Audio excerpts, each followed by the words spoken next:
Hey there, welcome to Sleepy History Secrets, the channel where history gets strange, beautiful and slightly exhausting, but the voice stays calm. Tonight, we're travelling to feudal Japan, a place of perfect gardens, quiet manners and consequences sharper than a katana. Here, every movement means something, every silence says more than a speech, and every life begins already written. Before we settle in, please take a moment to like the video and subscribe. Only if you genuinely enjoy falling asleep to humanity's more complicated centuries. And if you'd like, tell me in the comments where you're listening from and what time it is for you right now. It's oddly comforting to know how many of us are awake at the wrong hour, each sitting in our own tiny version of history. So, dim the lights, maybe let a fan hum softly in the background and settle somewhere quiet. You can close your eyes if you like, because we're about to step into a world of ink, silk and discipline, a world that believed beauty and obedience were the same thing. If your mind drifts, that's perfectly fine, the story will wait. You wake to the faint smell of tatami straw and miso broth. The paper walls around you glow pale gold with early sunlight. Outside, a rooster cries somewhere in the mist, probably wondering why he too must follow a schedule. It's morning in feudal Japan. You don't wake up to possibilities, you wake up to obligations. Before your eyes even open fully, your rank has already decided what kind of day you'll have, what kind of life you'll live, and exactly how politely you'll be required to endure it. If you were born into a samurai family, congratulations. Your childhood comes with armor fittings. You're responsible for a sword, a family name, and an expression that suggests you've never laughed sincerely in your life. Your ancestors are watching, and they're not known for forgiving posture mistakes. Every gesture matters. Bow too shallow, you're arrogant. Too deep, you're weak. Just right, and you've earned another hour of existence. If you're a peasant, your first thought is not what shall I do today, but will the rain behave? You live and die by the weather report whispered by the cicadas. Your roof leaks, your floor creaks, and your bed smells faintly of mud and last night's goat. But at least you know your purpose. You farm the rice that feeds everyone else, and for this honour, you're taxed into poetic despair. And then there are the merchants, the ones who trade silk, iron and gossip. They have money but no status, which in this world is a bit like owning the moon but being told not to look at it. Above them are artisans, the quiet perfectionists who carve, paint and weave beauty they'll never afford. Below everyone, unseen but essential, are the eater, the outcasts who handle death, leather and blood. They're the ghosts who make society possible by doing the jobs no one will acknowledge. This world doesn't bend easily. You don't climb the ladder here, you bow to it. Ambition isn't a virtue, it's a diagnosis. If you want to improve your station, the only upward mobility available is reincarnation, and even that depends on your bowing record. The Emperor sits in the capital, half spirit, half symbol, mostly ornamental. The shogun runs the show, a military dictator wrapped in etiquette, sleeping lightly because somewhere a cousin probably wants his job. Beneath him, the daimyo, the lords who manage provinces, write poetry when sober, and start wars when not. Every rule is an echo of 1,000 older ones. You're not just living your life, you're rehearsing the lives of your ancestors. When you speak, it's their tone. When you work, it's their rhythm. You're not an individual, you're a continuation, a well-behaved ripple in a very old pond. The morning routine is simple and cruelly elegant. First, you wash, in water so cold it makes your ancestors proud. You dress, not for comfort, but for rank. Cotton, if you're humble. Silk, if you're important. Armour, if you're unfortunate enough to be both. Then you eat, rice if you have it. Barley pretending to be rice if you don't. You do not speak while chewing. You do not slouch. You do not ask for seconds. Outside, the world hums with purpose. Monks sweep temple paths, their robes whispering against the ground. Peasants shuffle toward flooded fields, their reflections rippling beside them like tired ghosts. Samurai patrol silently, as if the mere sound of boots might offend the air. Even the wind seems disciplined, moving through bamboo with the grace of someone aware of being observed. And there you are, breathing in this perfectly structured chaos, realizing how alien it feels to exist in a place where self-expression is a liability. In your world, freedom means choice. Here, freedom means obedience so flawless that no one has to remind you of the rules. You perform them automatically, like breathing, shallow, rhythmic, and approved. It's beautiful, of course. The light, the order, the way even the tea steam rises in polite spirals. But beauty here always hides a warning. The harmony you see is built from tension, like a bowstring pulled tight for centuries. One wrong word, one wrong step, and the illusion snaps. You could spend an entire lifetime mastering the art of invisibility and still be noticed for the wrong thing. As the sun climbs, temple bells echo softly through the valley. It's time to work, time to kneel, time to continue. The day has officially begun, and with it, another small rehearsal in the lifelong performance called duty. You're part of a system so intricate that even the gods take notes. No one asks if you're happy. Happiness would interrupt the schedule. Somewhere in the distance, a flute begins to play. The melody drifts through morning air like a sigh, delicate, practiced, hauntingly precise. It's a sound that feels both human and perfectly restrained, a reminder that even beauty here must follow the rules.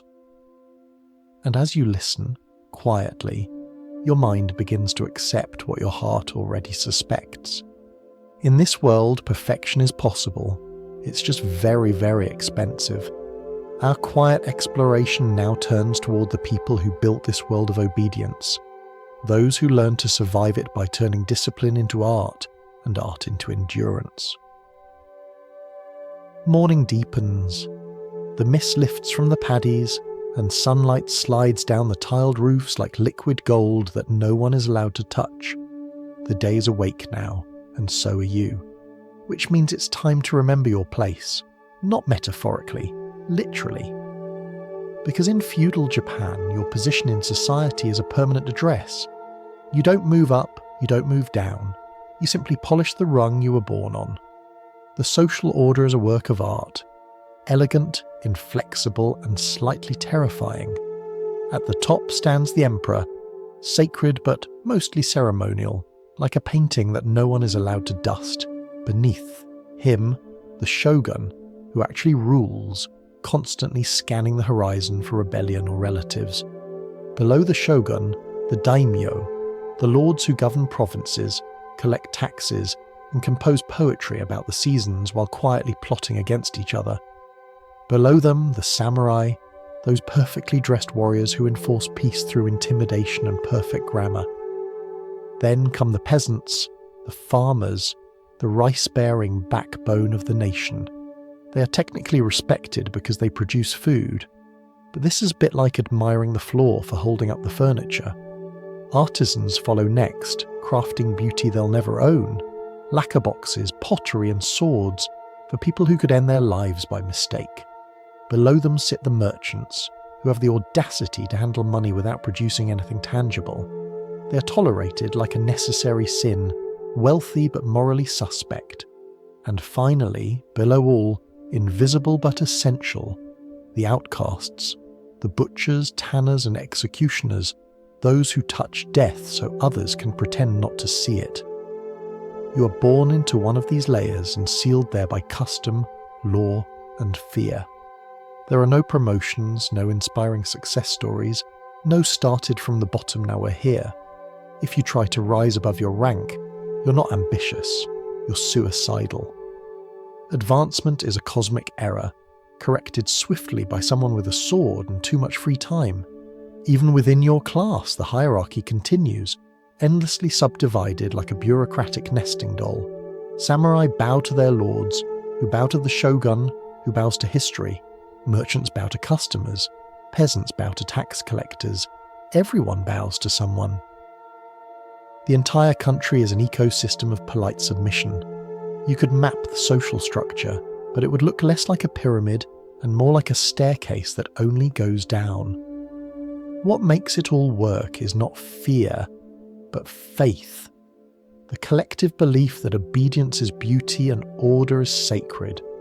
In your world, rebellion might sound romantic. Here, rebellion sounds like paperwork, blood, and a stern letter from your ancestors. You live your life under the invisible weight of everyone who came before you. Their honour is your inheritance, their mistakes, your burden. Even the samurai who appear to rule are themselves ruled. They exist inside a cage made of etiquette and expectation. Their loyalty to their lord is absolute, even if that lord happens to be a poet with poor judgment. The way of the warrior, they say, but the truth is closer to the way of surviving constant supervision.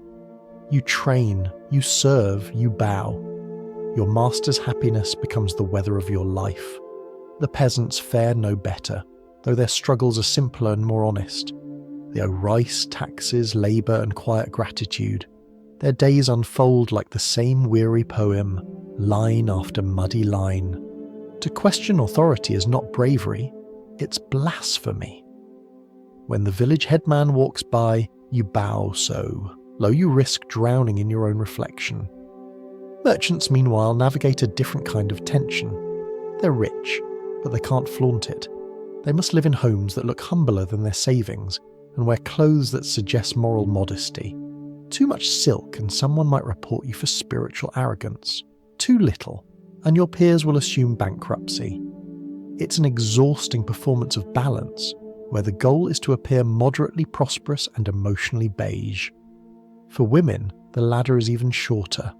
They are measured by grace, obedience, and their ability to create peace in households where peace is a rumour. A woman may belong to a samurai family or a peasant hut, but her world is built of the same material, expectation. Her bow is lower, her words fewer, her endurance limitless. What keeps it all from collapsing is the quiet choreography of manners, a shared rhythm of bows, silences and apologies that smooths over resentment. It's not that people never feel anger or ambition. They just hide it behind etiquette so precise it becomes a second skin.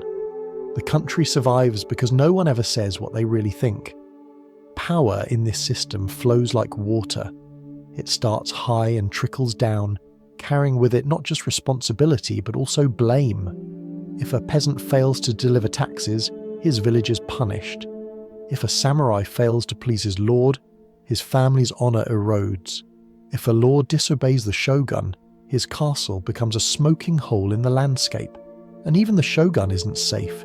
He spends his nights awake, surrounded by concubines, guards and paranoia.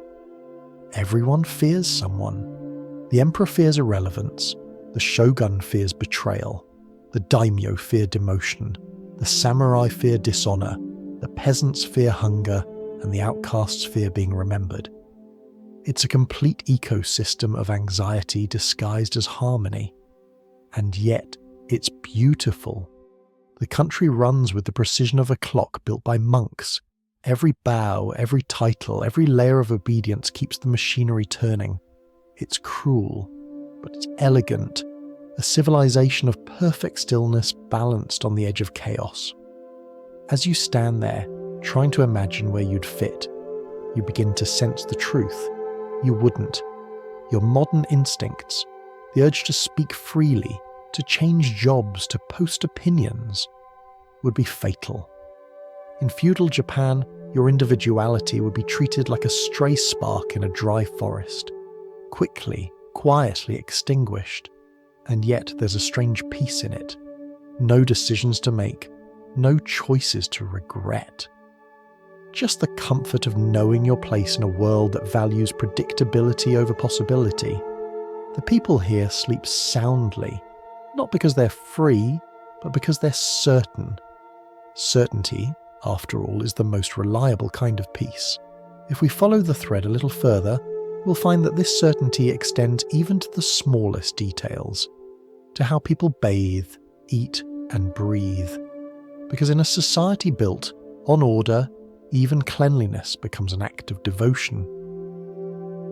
The day stretches forward like a silk ribbon, smooth and perfectly aligned.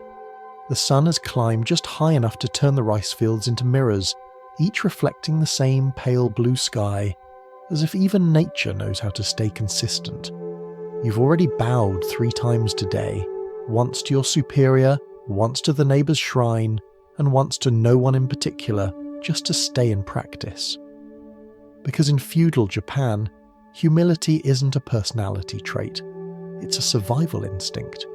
Here, being lesser is not an insult, it's a skill. There's an entire art to lowering yourself gracefully, knowing how to appear small without seeming weak, how to obey without grovelling, how to vanish into the background while still being noticed for vanishing well. Everyone does it. Samurai, peasants, merchants, women, monks, each in their own way. It's the choreography of existence, and you're expected to know every step. If you're a samurai, you master the posture of contained power, knees precisely bent, eyes lowered, hands resting lightly on your knees or your sword. You wait for commands that sound suspiciously like poetry, and sometimes are. Your tone must always hover between confidence and apology. Too firm, and you seem proud. Too soft, and you seem uncertain.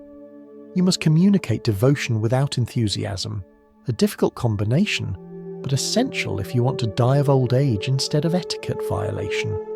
If you're a peasant, humility is your daily uniform. You bow to tax collectors until your back forms a question mark, and when they leave, you bow again to the air, just to make sure the gods were watching. Your speech is plain, your laughter quiet, and your opinions non-existent. Even your tools are bowed, curved sickles, bent backs, arched rows of rice, as though the entire landscape has learned to imitate submission. And if you're a woman, humility becomes the air you breathe. You walk 3 steps behind your husband, 5 behind your father, and an entire generation behind your ancestors. You are measured in grace, silence, and the ability to fold cloth, as if you're folding your own emotions. You speak softly, if at all, and you bow until your reflection on the tatami stares back with approval. Of course, humility isn't free. It's a form of currency, traded in glances, gestures, and restraint. You spend it every day to buy safety, acceptance, and a small measure of peace. If you fail to pay properly, the cost can be sudden and dramatic. A misplaced word might end a career. An ill-timed laugh could end a life. People don't just fear punishment, they fear the embarrassment of needing it. In this world, etiquette is not decoration. It's law disguised as grace. There are rules for how to bow, when to bow, and how deep. Rules for speaking to superiors, equals, and inferiors. Though equals is more of a theoretical concept. Even silence has regulations. Too long, and you seem defiant. Too short, and you seem careless. The perfect pause lasts exactly as long as it takes your superior to stop wondering if you're about to say something foolish. The genius of this system is that no one has to enforce it. It enforces itself. People watch each other with the gentle vigilance of gardeners tending very nervous flowers. A stray gesture here, a crooked robe there, and rumours bloom overnight. Reputation grows slowly but withers instantly, and shame spreads faster than any plague. Even religion reinforces the same lesson. Buddhism teaches you to let go of desire. Confucianism teaches you to respect order. Shinto teaches you that purity is sacred. Together they form the philosophical equivalent of a very polite cage. You don't rebel against it because rebellion feels like bad manners, and yet there's beauty in it, a strange, quiet beauty. A society so synchronized that chaos feels like blasphemy. You can walk through an entire town and hear nothing louder than sandals brushing the ground. The rhythm of life is steady, soft, almost hypnotic, the sound of 1,000 people all choosing restraint over reaction. But if you look closely, you start to notice the tension hidden inside the calm. A merchant lowering his eyes a second too late. a peasant holding his breath as the tax officer counts his rice, a samurai whose bow lingers an instant longer than required because he's silently calculating whether today is the day he finally snaps. This is not peace born of harmony, it's peace born of exhaustion, a collective agreement to behave beautifully until the end of time. And perhaps that's the most Japanese thing of all, the transformation of burden into art. The constant pressure to be lesser becomes a performance so refined it feels like meditation. You suffer quietly, you smile politely, and you make it look effortless. The surface remains serene, no matter what storms hide beneath. Even anger learns to wear a kimono and bow before leaving the room. By noon, the scent of cooked rice drifts through the air, and people begin to gather for their midday meal. Even this is ritualized. You sit in order of rank, you eat in silence, and you leave with gratitude. The peasants bow to the landlords bow to the local samurai, and the samurai bow to the gods, just in case they're watching. It's not hypocrisy, it's choreography. Everyone knows the steps, and everyone fears missing a beat. It's easy to laugh at this from a distance, to call it oppressive or absurd, but inside the system it feels strangely safe.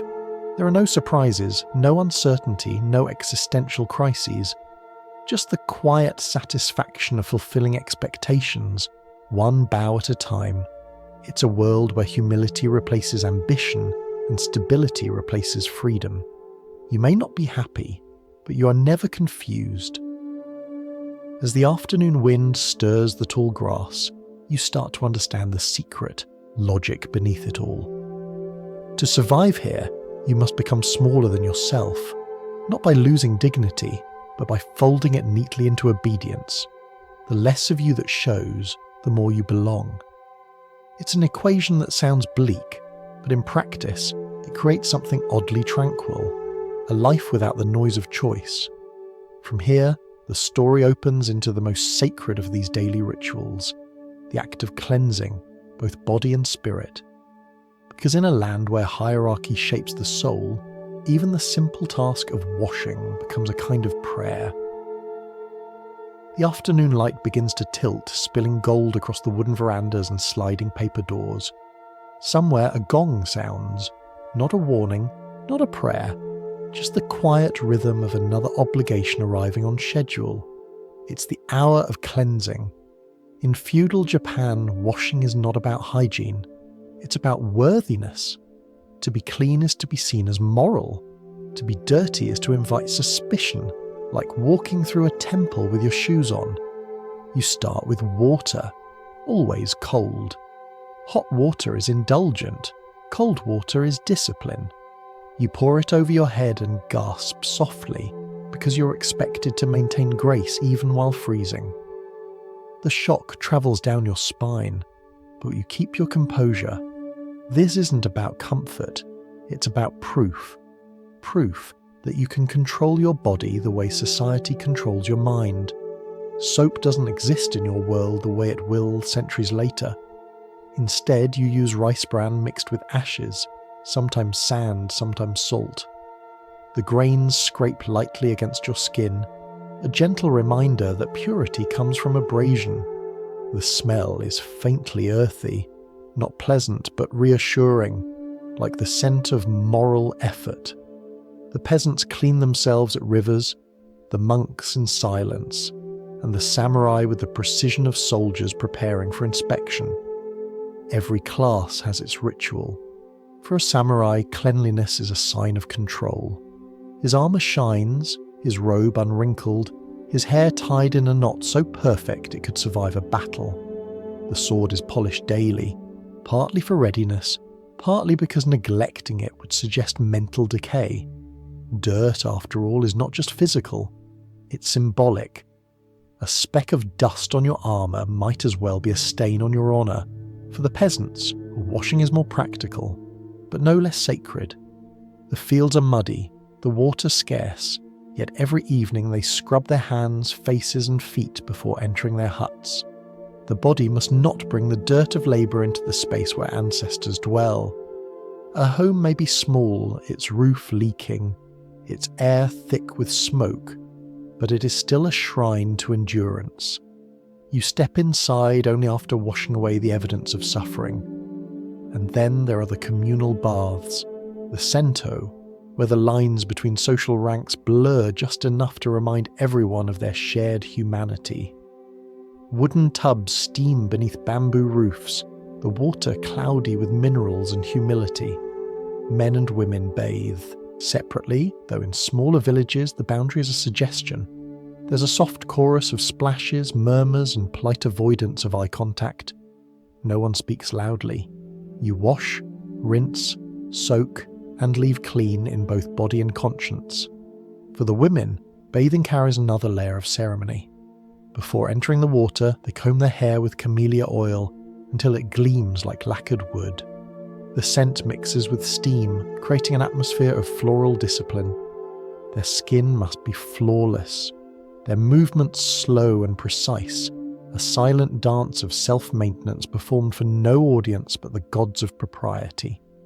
Children learn these habits early. They are scolded gently if they rush, praised softly if they endure the chill without complaint. Cleanliness becomes a kind of emotional training, the lesson that discomfort is proof of good character. The colder the water, the warmer your reputation. In the temples, monks perform their own version of this ritual. They wash in silence, hands cupped, eyes lowered. The sound of water dripping into wooden basins echoes through the corridors like meditation turned liquid. Each drop feels like a syllable in a long conversation with stillness. Purity, they believe, is not achieved by scrubbing away filth, but by dissolving the self that notices it. But even monks have inspections. Once a month, superiors quietly check that robes are clean, bedding aired, and hair shaved evenly. The goal is not perfection, it's participation. Purity is a group project. Everyone contributes to the illusion of moral clarity. You begin to notice how everything connects.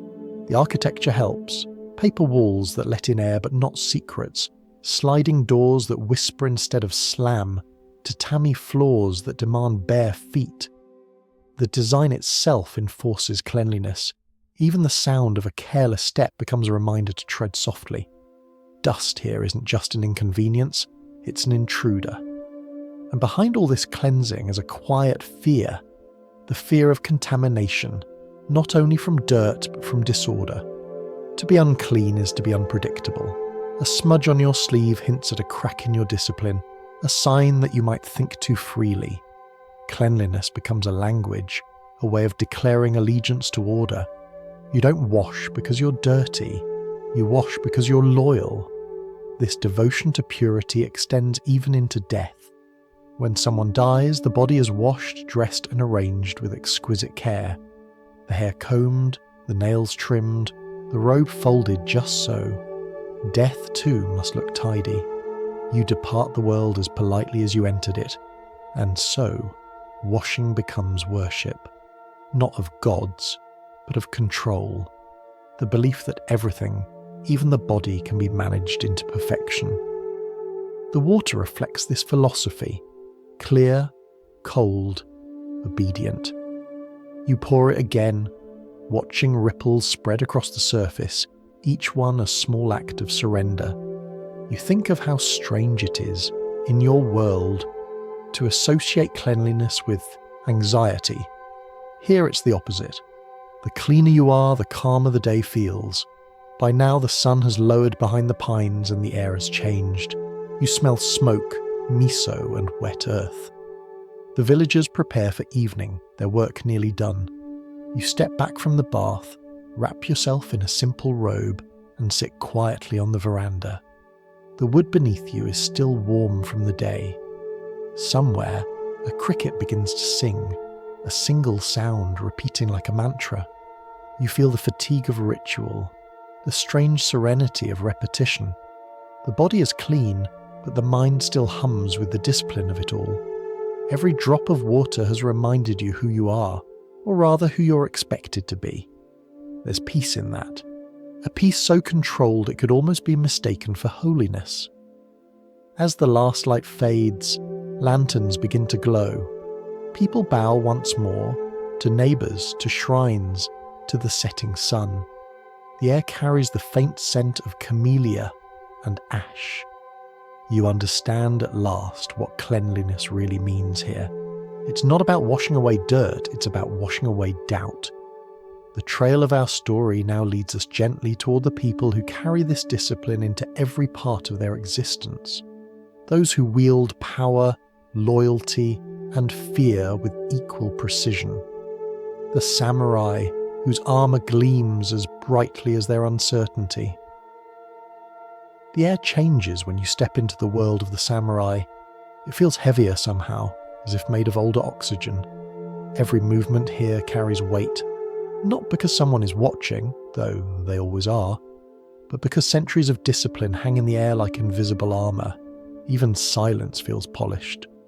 The scent of oiled steel and pine smoke drifts across the courtyard. A wooden clack echoes rhythmically as young men bow, rise, and strike again, repeating the same gesture until it becomes less an action and more a form of breathing. You're not a person here so much as a posture. You stand with your back straight, shoulders level, gaze lowered just enough to signal humility without surrender. The sword at your side isn't a weapon. It's an identity document. Without it, you are incomplete, an equation missing its balance. The steel carries your honour, your history, and the quiet reminder that your life belongs to someone else. This is the way of the warrior, or Bushidō, a word that sounds grand until you live it. The way part is accurate. It's long, narrow, and mostly uphill. But it isn't about glory, not really. It's about fear. The fear of dishonour, of failing your lord, your family, or the ideal of perfection that no one can actually define. You don't train to win. You train to avoid embarrassment. A samurai's education is a careful blend of violence and poetry, swordsmanship and calligraphy, meditation and strategy, archery and death planning. You practice how to strike, how to bow, and how to leave the world elegantly if things go wrong. Somewhere, between drawing your blade and drawing your brush, you're supposed to find enlightenment, or at least a dignified kind of exhaustion. The training begins before dawn. You kneel in the courtyard as mist gathers on the armour racks. The teacher walks silently among his students, his footsteps measured, his voice barely rising above the rustle of bamboo. You watch him demonstrate a single strike, precise, balanced, final. Then you copy it, again and again, until your muscles remember and your thoughts forget. When the lesson ends, there's no applause, no smile, no rest. You bow, return to your station, and begin the next ritual. Perhaps it's calligraphy, tracing brushstrokes across paper so smooth it almost resists you. The ink spreads slowly, like calm water obeying gravity. Each character must flow effortlessly, as if you've written it 1,000 times before. You have. The goal isn't creativity, it's consistency. Your handwriting, your sword swing, even your death, all must be performed correctly. Bushidō doesn't promise freedom from fear. It promises fear with perfect posture. You're expected to be brave without showing it, wise without saying it, and loyal without asking why. Every part of your being is trained to serve something larger than you. Your clan, your name, your reputation. The armour you wear reflects this philosophy. Layer upon layer of lacquered plates, tied together with silk cords dyed in your family's colours. It's beautiful, heavy, and absurdly impractical indoors. You spend more time polishing it than using it. The gleam of the chest plate mirrors your surroundings, a distorted world reflected in obedience. When you move, the plates shift softly, whispering like disciplined thunder. Your helmet, with its curved crest and symbolic ornament, weighs nearly as much as your sense of duty. It's designed to impress, to intimidate, and to remind you that your neck is a very important and very fragile part of the hierarchy. The cords press against your skin, leaving faint marks. Even your discomfort has formality. Outside, the peasants watch from a distance. They see your rituals, your perfect armor, your calm expression, and they imagine power. But inside the armor, there's only pressure. Centuries of expectation wrapped around bone.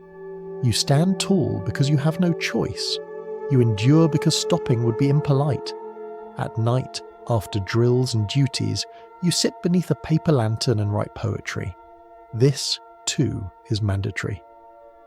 A samurai must know not just how to die, but how to describe it beautifully. You practice composing jisei, death poems, simple, fleeting verses written as calmly as if they were shopping lists. Something like, "A falling blossom returns to the root, no blame, no fear." The point is not to be profound. The point is to be prepared.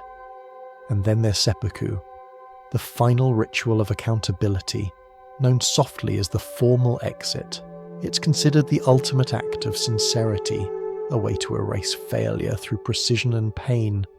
You rehearse it in your mind as often as sword drills, not morbidly but dutifully. To live without readiness is to risk dishonor, and dishonor is worse than death because it stains the family name and the paperwork. In truth, most samurai never draw their blades in battle. Peace lasts centuries. The wars are mostly internal, fought against boredom, bureaucracy, and the endless maintenance of pride. This sword becomes more symbol than tool, and Bushidō turns into an art of endurance. The body hardens, the mind quiets, and the heart folds itself into a neat box of composure. The irony is that this world of warriors runs on restraint. You're trained to fight, but only to prove that you won't. You're armed to the teeth, yet required to smile politely while bowing to a tax collector. The greatest victory here is control, not over others, but over yourself. As dusk falls, you walk the garden path back to your quarters. The stones are wet with evening dew, the cicadas loud but strangely respectful. You remove your armor piece by piece, feeling the weight leave your shoulders but not your spirit. The lacquer catches the lantern light and glows faintly, like memory refusing to fade. You kneel before the family altar, place your sword across your lap, and bow your head. The candle flickers, casting shadows that look almost human. In that soft light, you realize the truth. This isn't just discipline, it's devotion, a religion of order disguised as duty. You live carefully so you may die correctly, and somewhere in between you might even find peace. The sound of distant drums rolls through the night, marking the end of training and the beginning of quiet. The armor gleams beside you, waiting for tomorrow. The discipline is so tight it could snap bones, but instead it holds the entire world together. As we drift further into the story, we'll step outside the castle walls, into the flooded fields where another kind of endurance takes shape among those who feed the system with their hands and silence. Outside the castle, the air smells different. It isn't pine smoke or lacquer or iron polish. It's mud, water, and a kind of patient decay. The field stretches far as the eye can see, glistening under the sun like 1,000 shallow mirrors. Each one belongs to someone powerful, though none of the people bending over them do. You stand barefoot in the water, your reflection wavering with every ripple, and realize that your life will be spent feeding people you'll never meet. You rise before dawn because the rice does. The work begins in darkness, guided by the sound of frogs and the faint shape of hills. A thin breakfast of rice gruel, barley and pickles sits heavy in your stomach. There's no time for talk, no need for inspiration. The field doesn't care if you're motivated. It only asks for your back, your hands, and whatever years you have left. Every motion is slow but relentless. You bend, plant, straighten, and move one step forward. The mud clings to your legs with affectionate cruelty. Your spine hums with fatigue by noon. Your palms roughen into armor. Nature gives for free. The heat turns your vision into waves. The smell of waterlogged soil mixes with sweat until they're indistinguishable. It's exhausting, repetitive, and absolutely necessary, which, in this world, makes it holy. The tax collector will come soon. He always does. His arrival is preceded by a hush that spreads across the village like smoke. Every farmer bows so low it looks like the earth itself is apologizing. The collector measures your harvest, calculates your worth, and leaves with the majority of it. You call it tax. He calls it order. The result is the same. You keep what remains, enough to survive, never enough to feel secure. Some try to hide a little extra, tucking sacks of rice beneath floorboards or mixing grain with husks to fool the counters. But the punishment for deception is severe. Collective guilt means the whole village pays for one lie. It's a moral system shaped like a trap. You live honestly not because virtue feels good, but because betrayal is too expensive. Your house is small, a thatched roof, paper doors, smoke curling through the rafters. The floor is earth, packed hard from generations of footsteps. There are no windows, just open gaps that let in air and insects equally. A goat chews the edge of a straw mat. Children chase chickens through the dust. The smell of miso soup fills the single room, a reminder that survival can still have flavour. You work through rain, through fever, through the aching silence of famine years. When the crops fail, you tighten your belt and call it fasting for the gods. You learn to bow not only to men, but to the weather, the soil, and the spirits who might be listening. The rice plants are delicate and demanding, living calendars that record your obedience. Each stalk becomes a prayer for stability, and the harvest is the answer, whispered in grain instead of words. Festival days come, though rarely. The drums begin at sunset, and for one night the village forgets hierarchy. You dance barefoot, drink cloudy sake, laugh too loudly, and sing songs you'll pretend to forget tomorrow. It's the only rebellion allowed, joy disguised as devotion. By morning you return to the fields, pretending the celebration was just a dream that everyone shared responsibly. Hygiene for the peasants is humble but strict. After the fields, you rinse your hands and feet in the river, never bringing the mud inside. You bow to the household shrine, light a stick of incense, and eat what little rice is left. Life here is so measured that even your gratitude has a schedule.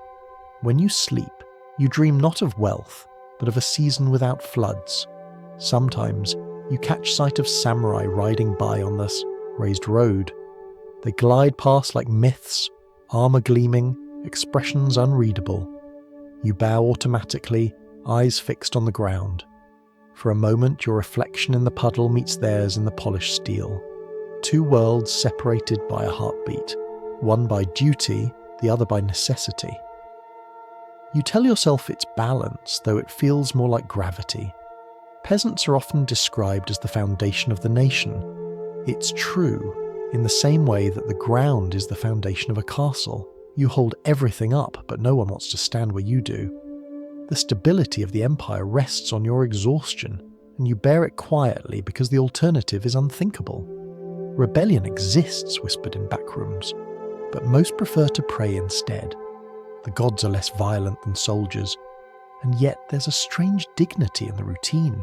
The calloused hands, the bent posture, the shared silence. They create a rhythm that feels eternal. The world above may change its rulers, but the rice still needs planting. You live in the certainty that your labour outlives your name. In a way, that's a kind of immortality. At dusk, the fields glow bronze, and the water cools around your ankles. The frogs return. The air fills with a hum of insects, and somewhere a child laughs, a sound so rare it almost startles you. You stand there, motionless, surrounded by rows of rice bowing gently in the wind. It's the only audience that ever sees you standing tall. Back at the hut, you kneel beside the small altar again. The single candle flickers, its light trembling like a heartbeat. You whisper a short thanks for the day's endurance. Tomorrow will look exactly the same, and somehow that feels safe. In this world, repetition is mercy. The irony, of course, is that the people who produce the rice rarely taste it. Their bowls are filled with barley or millet, the inferior grains of endurance. The real rice, the polished white, fragrant kind, travels upward through the social ladder, feeding the lords, the monks, the soldiers, and the gods. What remains at the bottom is sustenance, nothing more.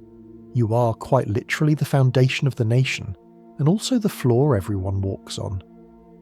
And though you may never see the inside of a castle or wear silk or taste unbroken rice, your labour feeds an empire. Without you, the hierarchy would starve within a week. That's power in its quietest form. The night grows colder, and the frogs fall silent. You lie on your mat, muscles aching, heart steady.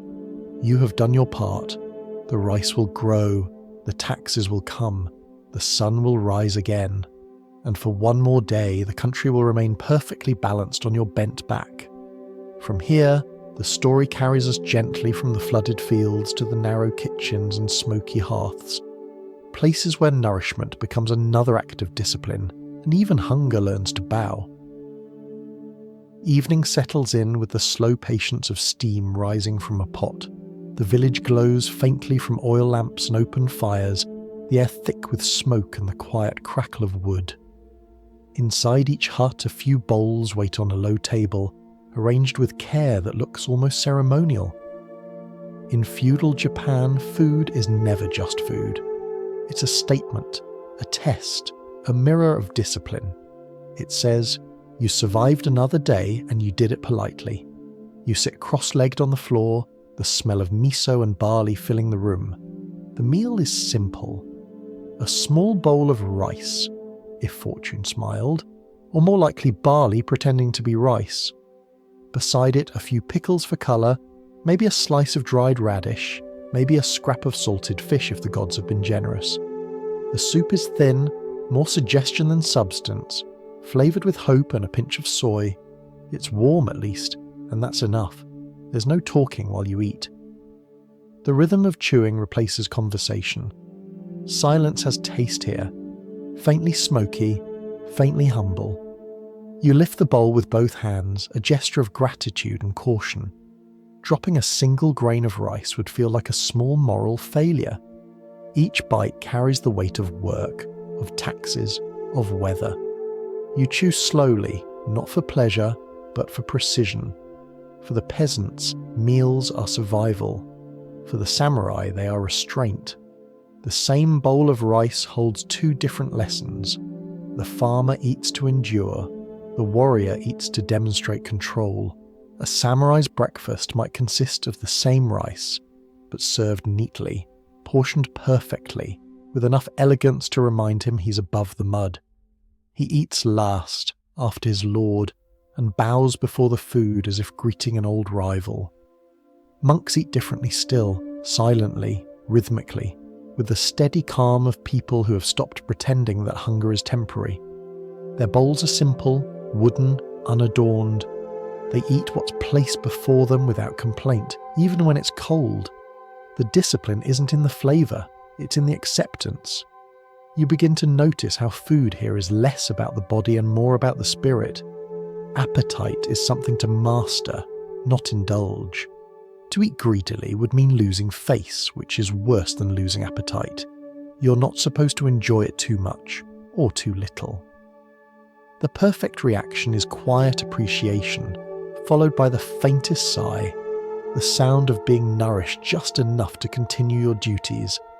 The wealthier families dine with the same restraint, but their tables tell different stories. The porcelain is imported from China, painted with blue waves.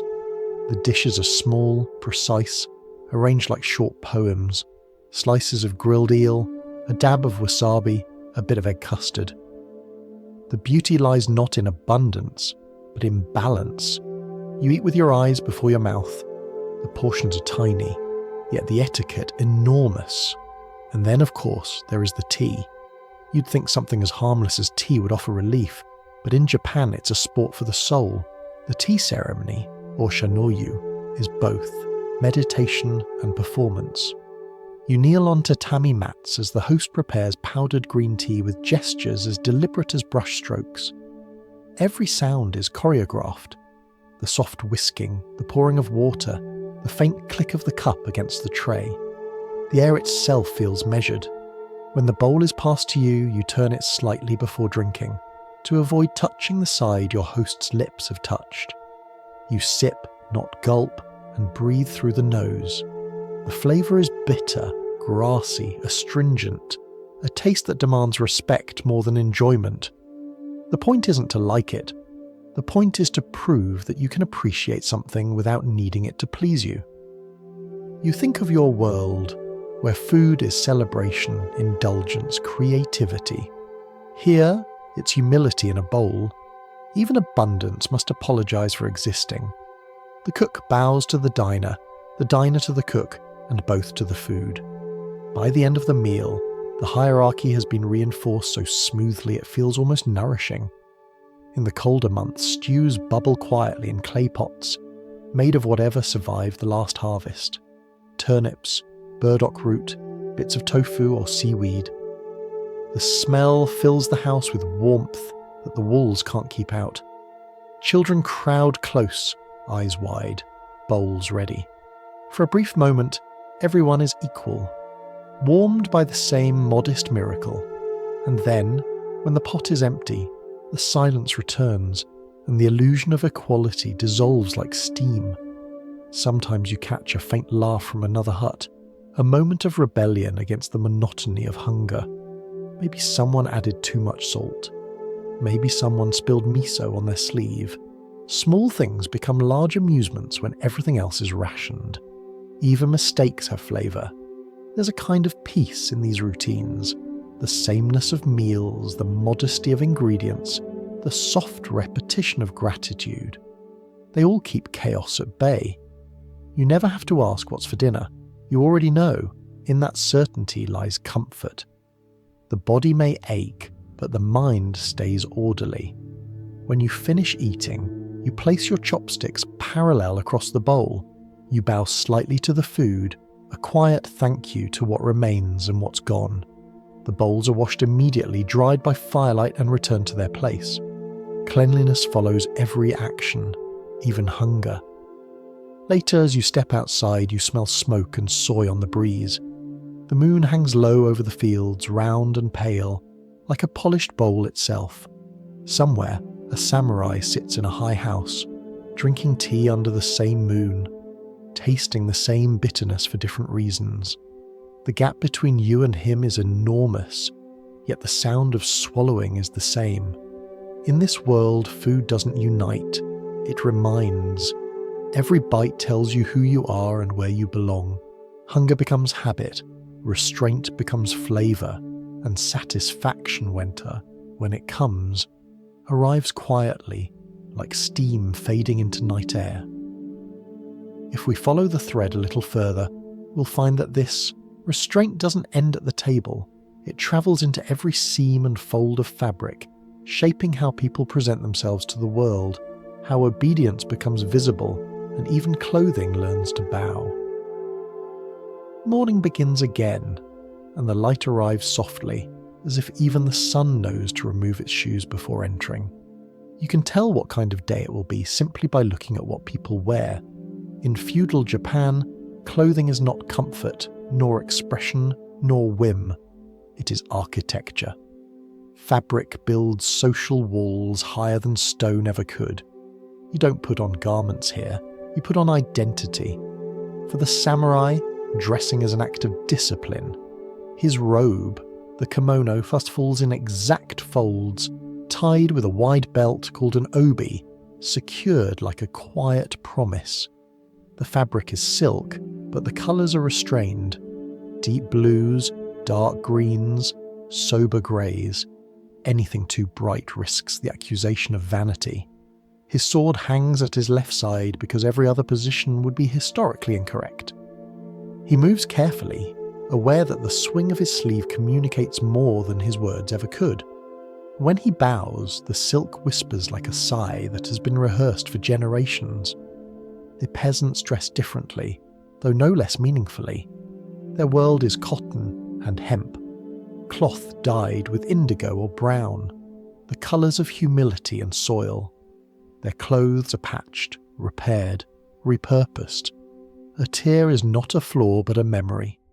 Their hands stitch by moonlight, needle and thread replacing prayer. Each patch says, "We endure." Each stain says, "We belong to the earth." For the merchants, fashion is an exercise in subtle defiance. They are wealthy but forbidden to look like it. Silk is allowed only in moderation, jewellery not at all. They wear plain colours, fine fabric disguised as poverty, and carry themselves with the studied modesty of people who know they could buy the system, but prefer not to be noticed doing so. Their greatest skill is invisibility, appearing humble while quietly counting profits. Women navigate a different battlefield entirely. Their clothing is layered with codes so intricate it could pass for scripture. The number of layers, the fabric type, the season's colour, the placement of the sash. Each detail speaks a sentence that must never be misread. A woman's kimono changes with the months, the flowers, and sometimes her husband's mood. Cherry blossom pink for spring, cool blues for summer, muted browns for autumn, white for the dead. A misplaced colour at the wrong time could start gossip that lasts longer than a lifetime. Young unmarried women wear bright sleeves that flow almost to the ground. Elegant, impractical, and full of promise they're not allowed to express aloud. Married women tie their belts lower, their sleeves shorter, their hopes quieter. Every knot, every fold is a declaration of status, loyalty, and self-restraint.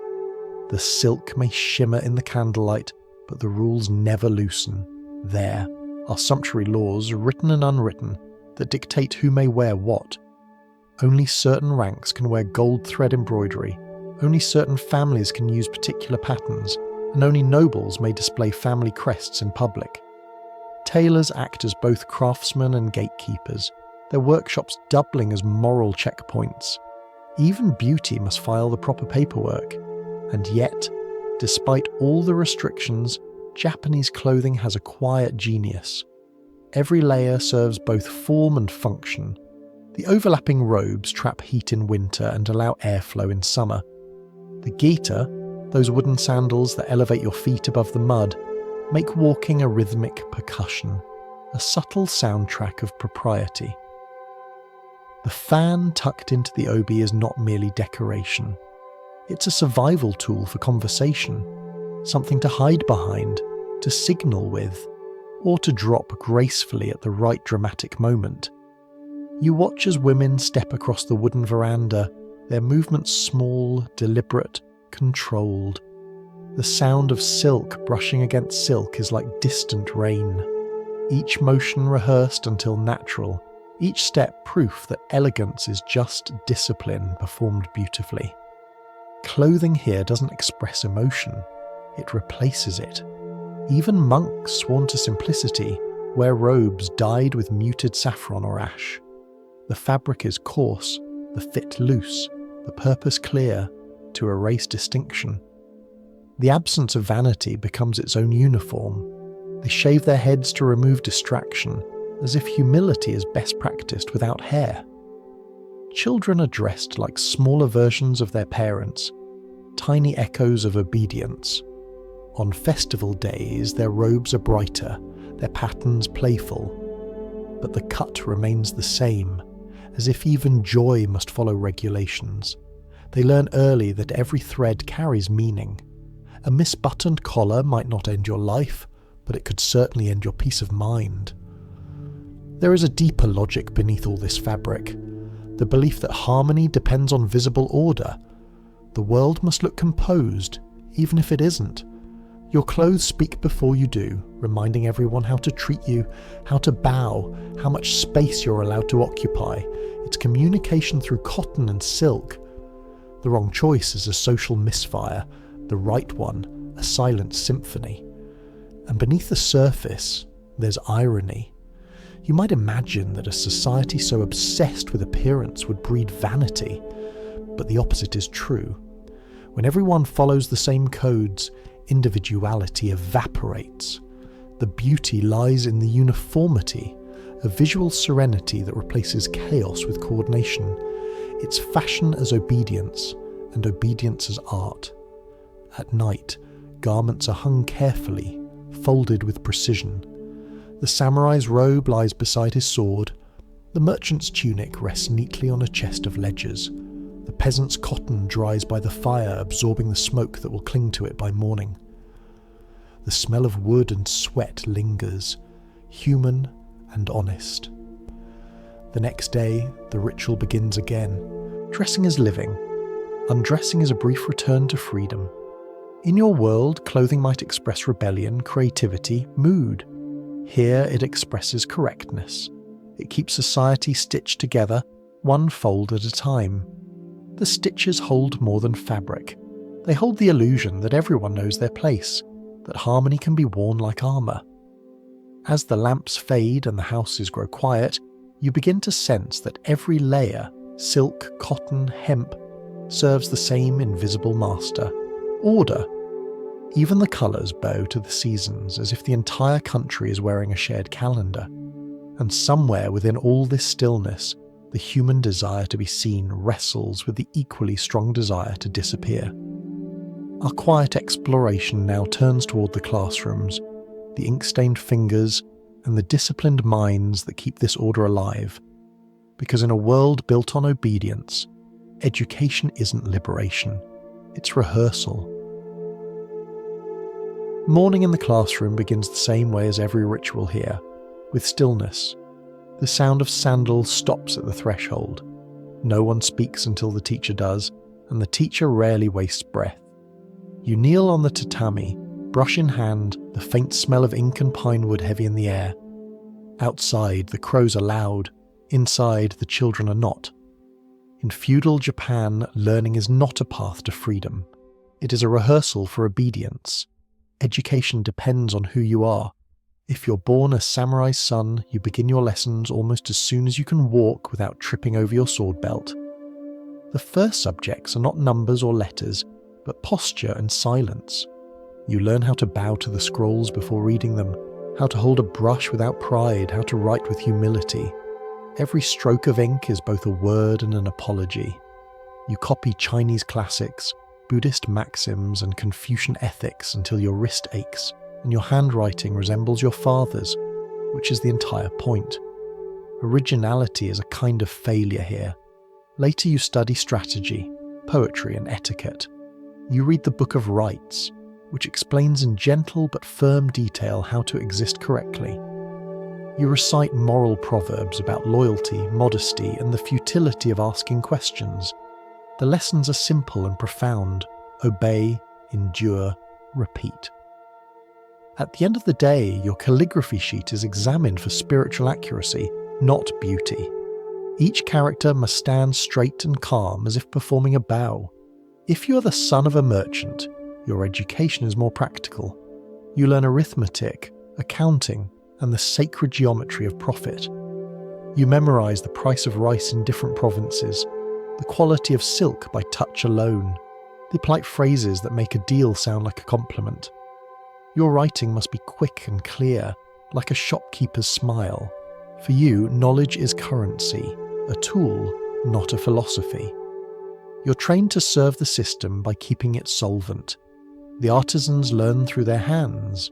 Apprentices spend years sweeping workshops, grinding pigments, preparing tools. Only when they've proven patience do they touch the craft itself. Skill is inherited through repetition. No one asks if you're talented, they ask if you're steady. The master's praise is rare, brief, and heavy with implication. Better, he might say, which means not yet. For peasants, education is survival. You learn from the land, the smell of rain, the tilt of the sun, the sound of frogs predicting weather. Your teachers are your parents who pass down knowledge written in mud rather than ink. You learn how deep to plant, when to pray, how to endure the long months between harvests. Literacy is a luxury. memory a necessity. You count seasons instead of numbers, and that is enough to feed a life. Girls are taught differently. Their lessons take place at home, in low voices. They learn to sew, to serve tea, to walk softly, and to never correct a man in public. Their textbooks are faces, how to read them, how to calm them, how to disappear behind them. Beauty is part of the curriculum, but it's the restrained kind. The art of looking perfect without appearing aware of it. They study the domestic equivalent of diplomacy, a kind of silent strategy for survival. In towns and villages, there are small temple schools called terracotta, literally temple huts. A single monk teaches local children to read syllabary scripts, simple arithmetic, and the virtues of respect. The classroom smells of tatami and candle smoke. Lessons are whispered, prayers interspersed with writing practice. When the monk corrects a stroke, he does it with the same gentleness he uses to sweep the temple floor. Discipline here is quiet, but absolute. You might imagine children laughing, whispering, being scolded. But laughter in a terracotta sounds like rain on paper, brief, cautious, quickly absorbed. The goal is not curiosity but composure. Questions are rarely asked because answers are already provided. The value of knowledge lies in how well you can repeat it, not how deeply you understand it. Learning, in this world, is a form of choreography, and yet there is beauty in this structure.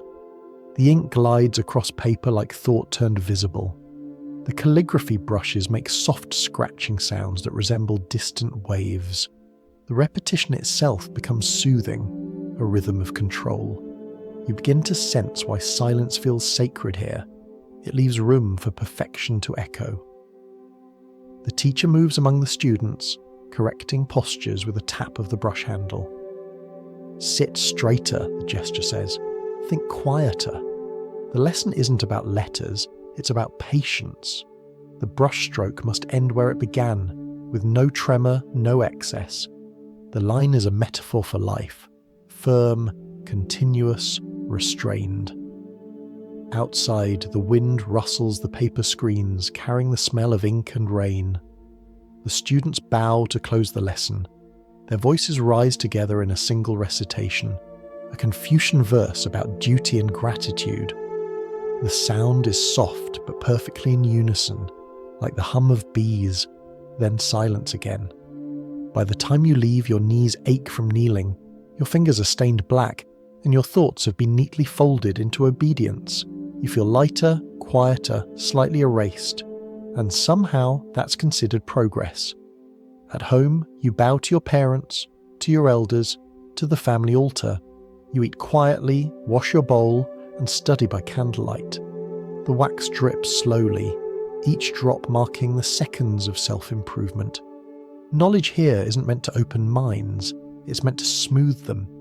Every lesson is designed to polish you into someone the world can trust, not to disrupt it. In your world, education might promise individuality, the freedom to think, to question, to invent. In this one, it promises harmony. The goal is not brilliance, but balance. A well-educated person is like a straight bamboo stalk, flexible enough to bend, strong enough never to break. And so, as the candle burns lower and the last page dries, you begin to understand the meaning of silence. It's not emptiness, it's control.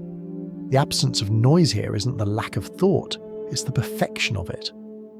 From here, the story leads us quietly toward the next realm of refinement, the world of art and beauty, where every brushstroke and bow is a test of the soul, and even perfection comes with consequences. You might think art would be a place to escape the rules. Somewhere in the scrolls, in the strokes of ink, in the patterns of flowers or the rhythm of tea, you might hope for freedom, a small rebellion in beauty's disguise. But in feudal Japan, art is not escape. It is reinforcement. It exists to remind you that grace, like power, belongs only to those who have practiced obedience long enough to earn it. You find yourself sitting in a tea room, small, square, almost monastic. The walls are paper, the floor tatami, the light dim and diffused.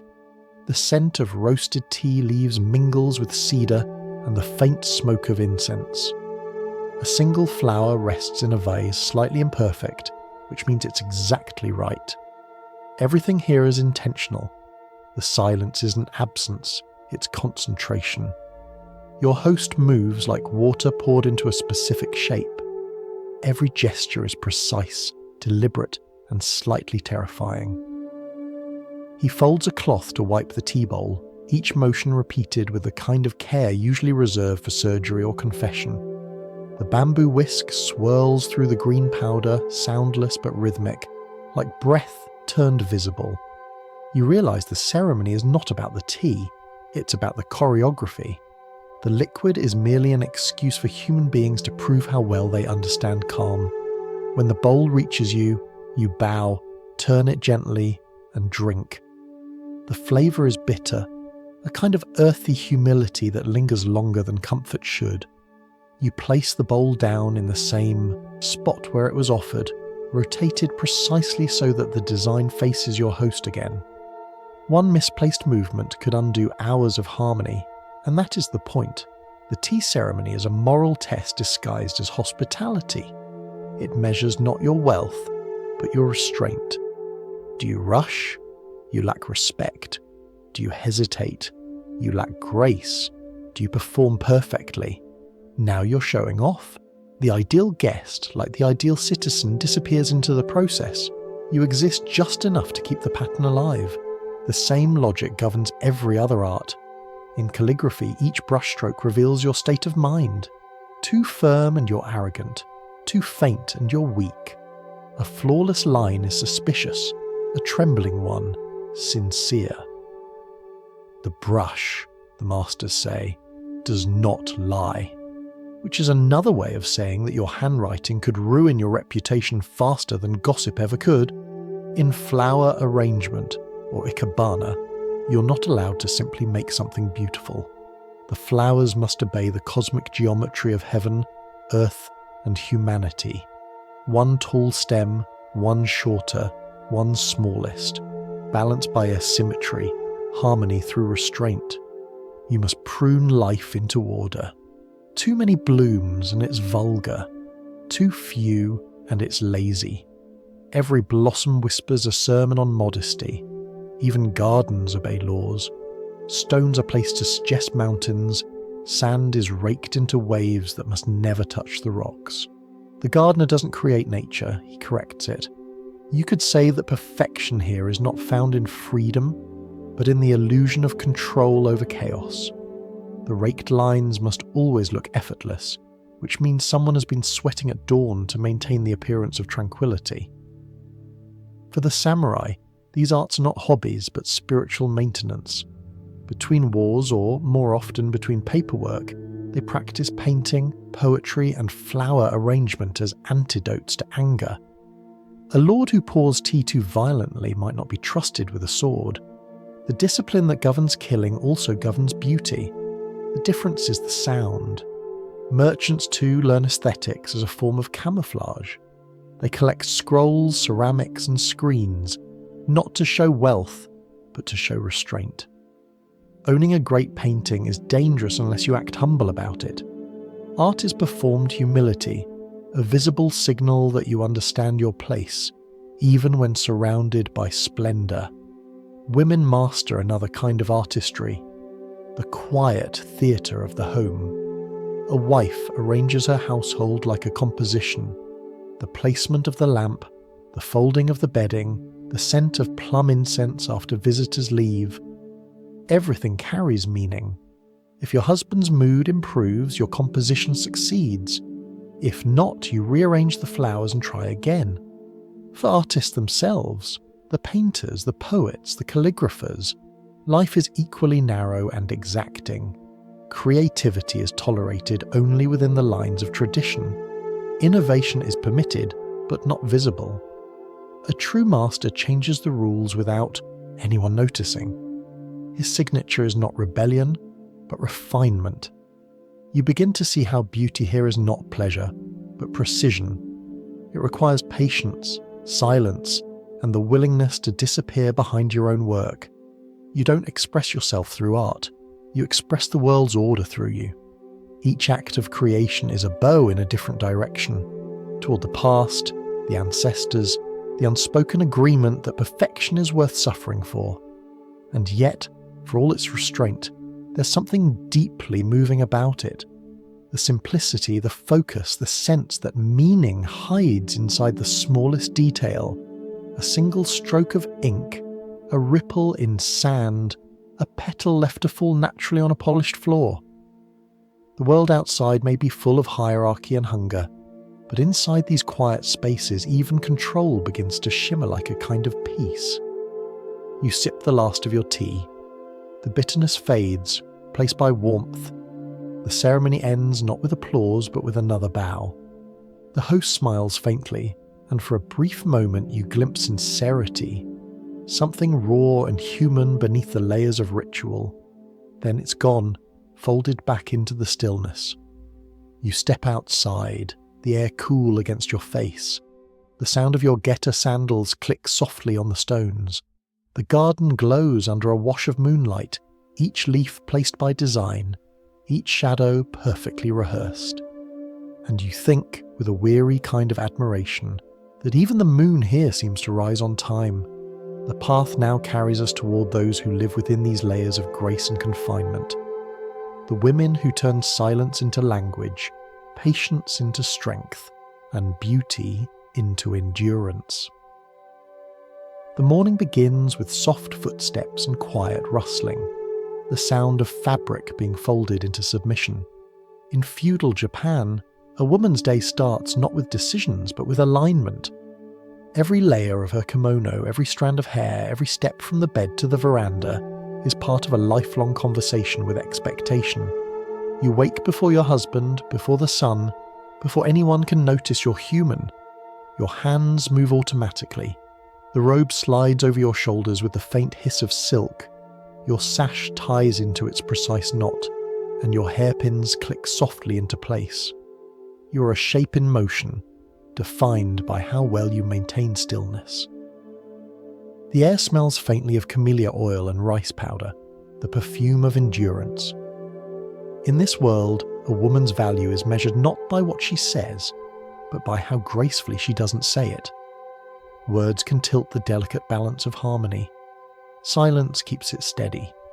You're expected to smile, but never to laugh, to obey, but beautifully. Your role is a careful performance, and the audience is everyone. If you're born into a samurai household, you live inside a fortress of etiquette. You manage servants, children, and your husband's public reputation. You bow to guests, arrange flowers, and ensure that every cup of tea served in your home reflects the dignity of your clan. You're the unseen architect of calm, the quiet engineer of appearances. When visitors praise your husband's household, that is your applause. Love is not part of your job description. Marriages here are not built on affection, but on alliance. A match is arranged like a contract, inked not with emotion, but with bloodlines. Your husband may be older, colder, or already married. That isn't the issue. What matters is whether your union strengthens the family name. The wedding day is less ceremony, more transaction. Two clans merging through silk and ceremony. And yet, within this quiet machinery, affection sometimes finds a way. A fleeting glance, a shared poem, a brushstroke offered in secret. But love must be subtle, disciplined, hidden beneath layers of obedience. Passion is dangerous. It burns through silk too quickly. A woman who follows her heart risks not only her own life, but the reputation of everyone related to her. Adultery can end in exile, or worse, in a formal goodbye. Fidelity is not just virtue here, it's survival. The women of merchant families live in smaller worlds but with similar walls. They manage the household finances, tend to customers, and keep accounts with precision. Behind closed doors, they often hold more practical power than their husbands. But power here wears an apron, not armour. To appear authoritative would be unseemly. so decisions are phrased as suggestions, orders disguised as questions. Perhaps, you say softly, it would be wise to wait until next month. And everyone knows what that means. Peasant women work differently but no less relentlessly. Their world is mud and motion, planting, harvesting, carrying, washing, birthing. They wear no silk, recite no poetry, yet their rhythm is just as rehearsed. Their strength is visible but unspoken, because the culture prefers endurance to acknowledgement. They bow to their husbands at dawn, to the field by noon, and to the ancestors by night. The cycle never changes, and the repetition becomes a kind of peace. In all classes, women are trained for grace, not the airy kind of charm that flatters, but the quiet resilience that holds everything together. You are taught how to kneel, how to serve, how to apologize beautifully. The art of apology is nearly an academic subject. A good apology involves the right words, the right timing, and the right degree of visible regret. Too much emotion is improper. Too little is disrespectful. The perfect apology leaves everyone reassured that the hierarchy is intact. There is also the art of endurance, gammon, the discipline of remaining composed under pressure. You don't cry when tired or shout when wronged. You endure with elegance, like porcelain refusing to crack. The philosophy is simple. If you can suffer without showing it, you've already won. It's not about pride. It's about preserving the illusion of harmony that keeps the world from trembling. Yet, beneath all this restraint, you carry your own small rebellions, a flower chosen slightly out of season, a hairpin carved with hidden meaning, a poem written in ink that fades too quickly to be discovered. These are your quiet victories, moments of selfhood that survive invisibility. As the day continues, you manage the household rhythm with seamless precision. Servants move at your gestures, meals appear on time, children are taught to bow before they speak. Everything runs so smoothly that no one stops to think about the invisible labour holding it together. You're the calm between tempests, the pause between commands. In the evening, when the men discuss politics and poetry, you sit nearby, listening without appearing to listen. You refill cups, adjust the lantern, and catch fragments of conversation about loyalty, honour, and death. Words that shape your world but rarely include you. You smile softly, a trained gesture that conceals the thought flickering behind your eyes. You hold this household together more firmly than any sword or decree. Outside, the night hums with crickets. The children sleep, the fires dim. You kneel by the family altar, lighting a stick of incense.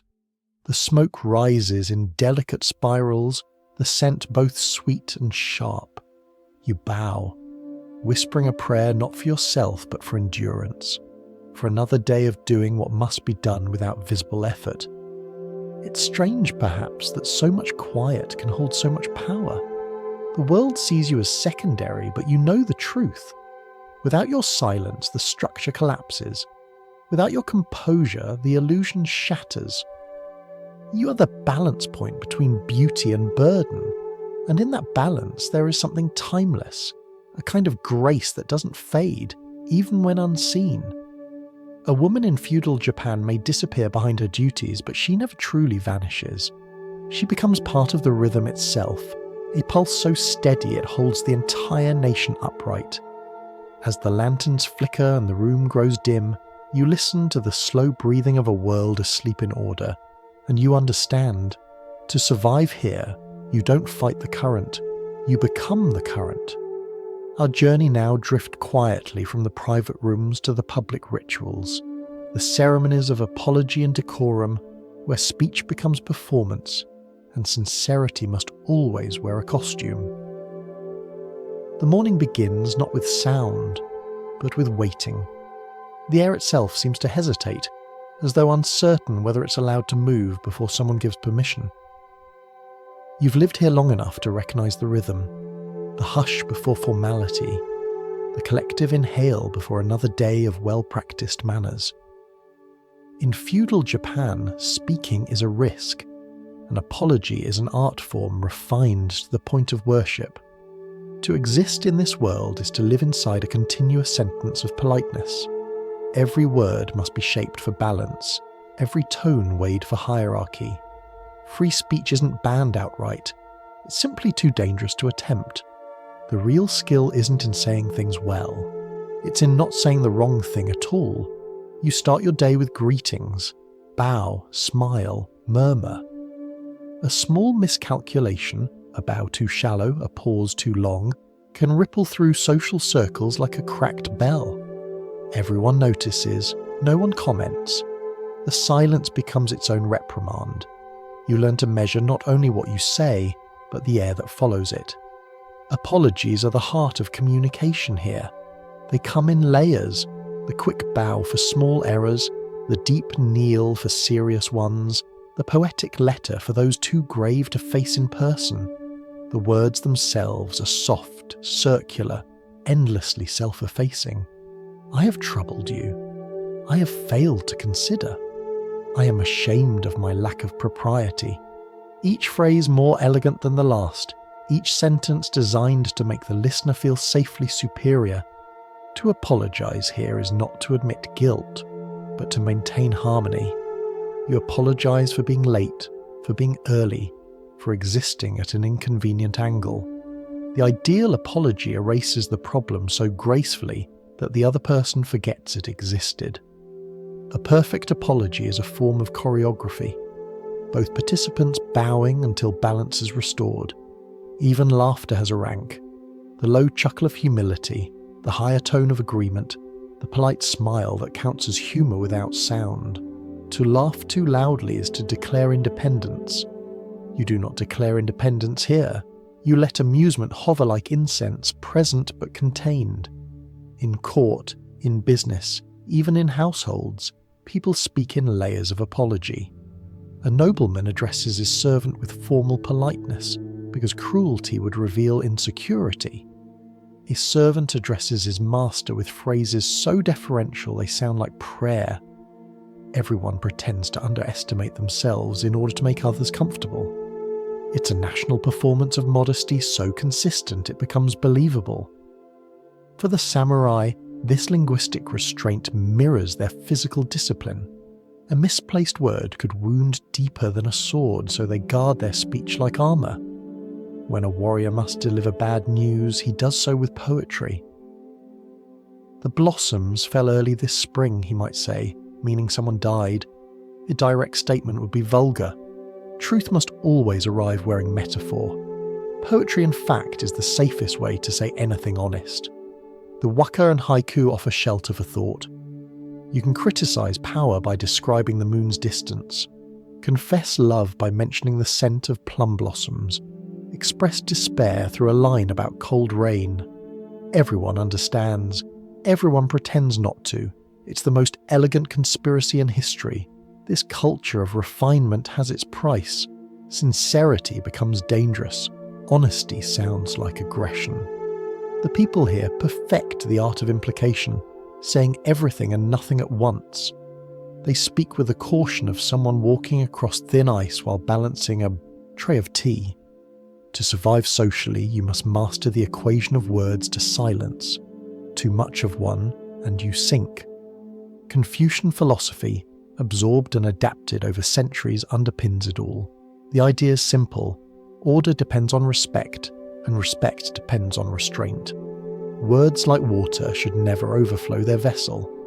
Courtesy is not about kindness, it's about control. The rasi, or code of propriety, is less about morality and more about physics. It defines the angles of the bow, the volume of the voice, the acceptable distance between sincerity and servitude. Even the written language mirrors this delicacy. The characters are complex, layered, and full of nuance. A misplaced stroke changes meaning. An unbalanced composition feels disrespectful. Writing is an act of diplomacy. Each brushstroke a negotiation between clarity and humility. When you sign your name, you are not declaring yourself. You are proving that you belong. In your world, apologies are currency spent sparingly. Here, they are the foundation of society's economy. You apologize preemptively, continuously, preventively, for existing, for intruding, for not intruding enough. The result is a kind of collective grace that feels tranquil until you realize it's made entirely of suppression. Yet inside this system, there's poetry in the precision. A sentence honed until it's flawless becomes a kind of peace. Everyone moves like dancers in a wordless waltz, always one apology ahead of catastrophe. And maybe that's why this culture has survived storms, invasions, earthquakes, and its own rigid perfection. Because silence is indestructible. You stand in a garden after a meeting of polite words and hidden meanings. The air smells of ink and rain. Somewhere a cuckoo bird calls. One note, perfectly timed. The pond reflects a grey sky, as smooth and inscrutable as conversation itself. You bow to no one in particular, and the act feels strangely comforting. In the distance, temple bells mark the hour, their sound rolling through the mist like breath let go slowly. You think of all the words you didn't say today, all the apologies that fluttered from mouths like falling leaves, each one smoothing a small wrinkle in the world. And you understand that for people here, correctness is not constraint, it's structure. It keeps everything from unravelling. The candlelight grows softer, and conversation fades into the hum of insects. The evening holds its breath, perfectly still.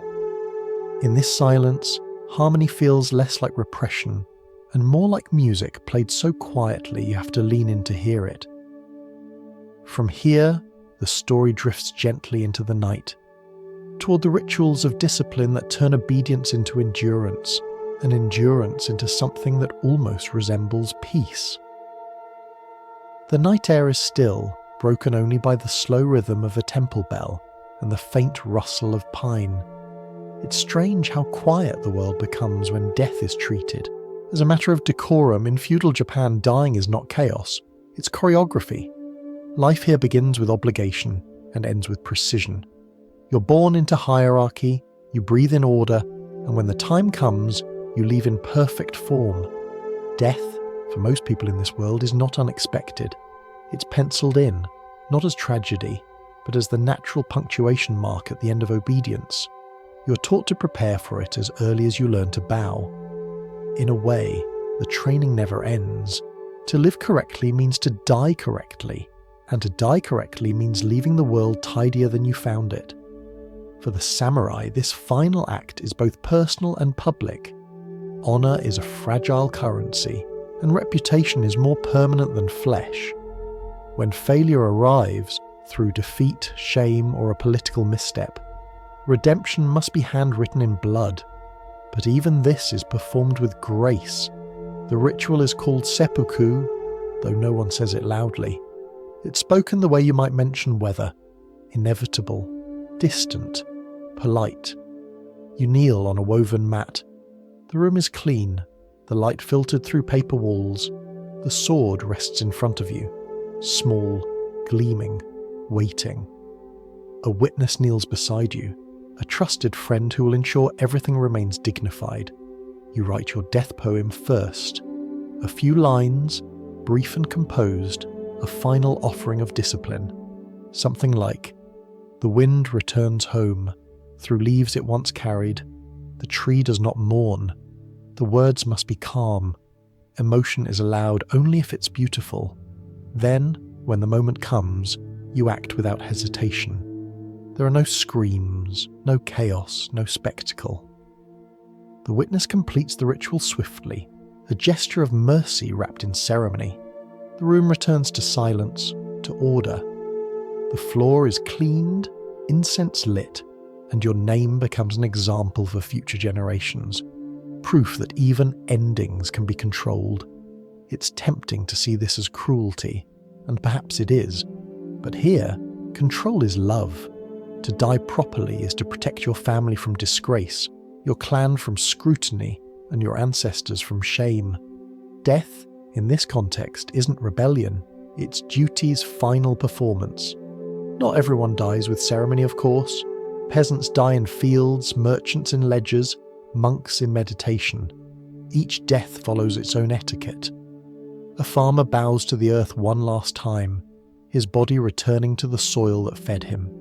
A merchant's final concern is unfinished accounts, so his sons light incense beside stacks of paper, whispering prayers to balance what can never truly be balanced. Monks die sitting upright, hands folded, faces serene, as if holding still could teach the body how to vanish quietly. Even the dead follow rules. Before burial, bodies are washed with care, dressed in white robes and placed on straw mats. The nails are trimmed, the hair combed, the limbs arranged precisely. Death is not allowed to look spontaneous. It must match the rhythm of life. The family gathers, bows 3 times and burns incense that smells faintly of sandalwood and smoke. The prayers rise like small spirals of order in the air.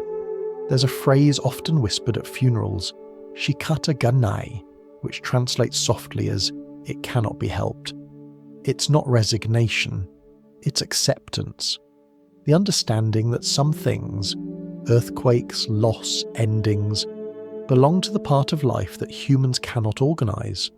And yet, even in that space of powerlessness, they find grace. The living carry the discipline of the dead. Death poems, too, are part of the culture.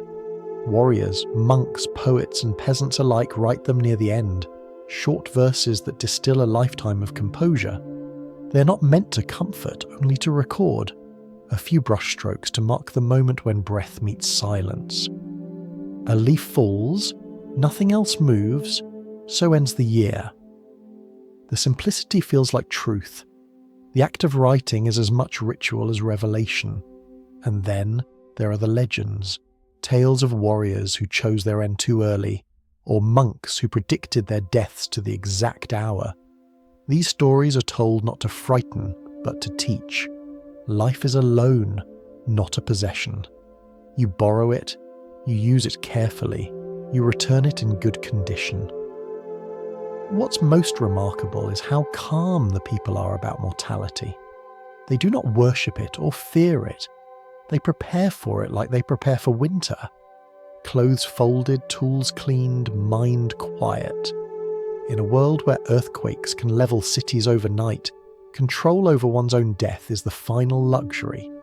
The irony, of course, is that this obsession with dying correctly comes from a deep reverence for living well. Every rule, every ritual, every bow and apology, all are meant to keep the chaos of existence at bay. To die well is not to prove loyalty, it's to prove that the system worked, right to the end. You sit in a graveyard beneath a grove of cypress trees. The tombstones are small and smooth, lined neatly like teeth in an ancient smile. Each bears a name, a date, and a phrase, something brief and graceful. Loyalty fulfilled, peace attained, return to nature. The air smells of moss and incense, the earth damp beneath your feet. A monk walks slowly past, chanting words that sound less like grief and more like instruction. You bow, without knowing exactly to whom. Perhaps to the dead, perhaps to the idea of dying correctly, perhaps just to the silence that seems to hum beneath everything. There is sadness, yes, but also a strange peace, the sense that here, even endings are part of the design. As the wind stirs the trees and the incense smoke fades, you realise what this culture has been teaching all along. The highest form of control is not mastery over others, but mastery over yourself. To meet death without panic is to live without waste, and somehow that's more terrifying and more beautiful than any sword. The path now carries us from graveyards and ceremony to something quieter but no less fragile, the fragile relationship between humanity and the land itself, where survival depends not on rules or honour, but on weather and patience. Night lingers longer here. The stars hang low, their reflections trembling in flooded paddies. You wake to the sound of something ancient, not birds, not wind, but the earth itself breathing through its teeth. Japan is a place built on restless ground, a thin strip of land balanced between order and eruption. Everything beneath your feet moves, waits, and whispers. You learn early that stability is an illusion. The mountains are sleeping volcanoes, the rivers are future floods, and the ocean, beautiful and endless, arrives without warning to rearrange the coast. Every generation meets its disasters as though greeting old relatives. Typhoons, earthquakes, tsunamis, fires, droughts. Each one is named, recorded, and remembered like another family member who visits too often but must be received politely.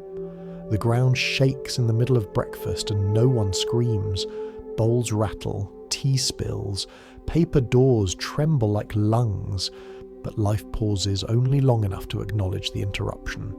When it stops, you sweep the tatami, refill the tea, and carry on. Fear, here, is a private luxury. You live with nature not as an opponent, but as an instructor. A typhoon teaches humility, a drought, endurance, an earthquake, the truth of impermanence. The lessons repeat until you stop calling them tragedies and start calling them weather. Even the priests bow to the storms. You rebuild, bow again, and start once more. Survival isn't defiance, it's conversation. Fire, too, is a regular visitor. The houses are made of paper, wood, and hope, all flammable, all beautiful. A single spark can erase a street faster than memory. That's why every household keeps buckets of sand near the doorway, like old promises waiting to be kept. When flames come, you don't panic, you act. Neighbours form lines, pass water by hand, and afterward bow to each other for trying. The ruins smoulder quietly, releasing the scent of cedar and resignation.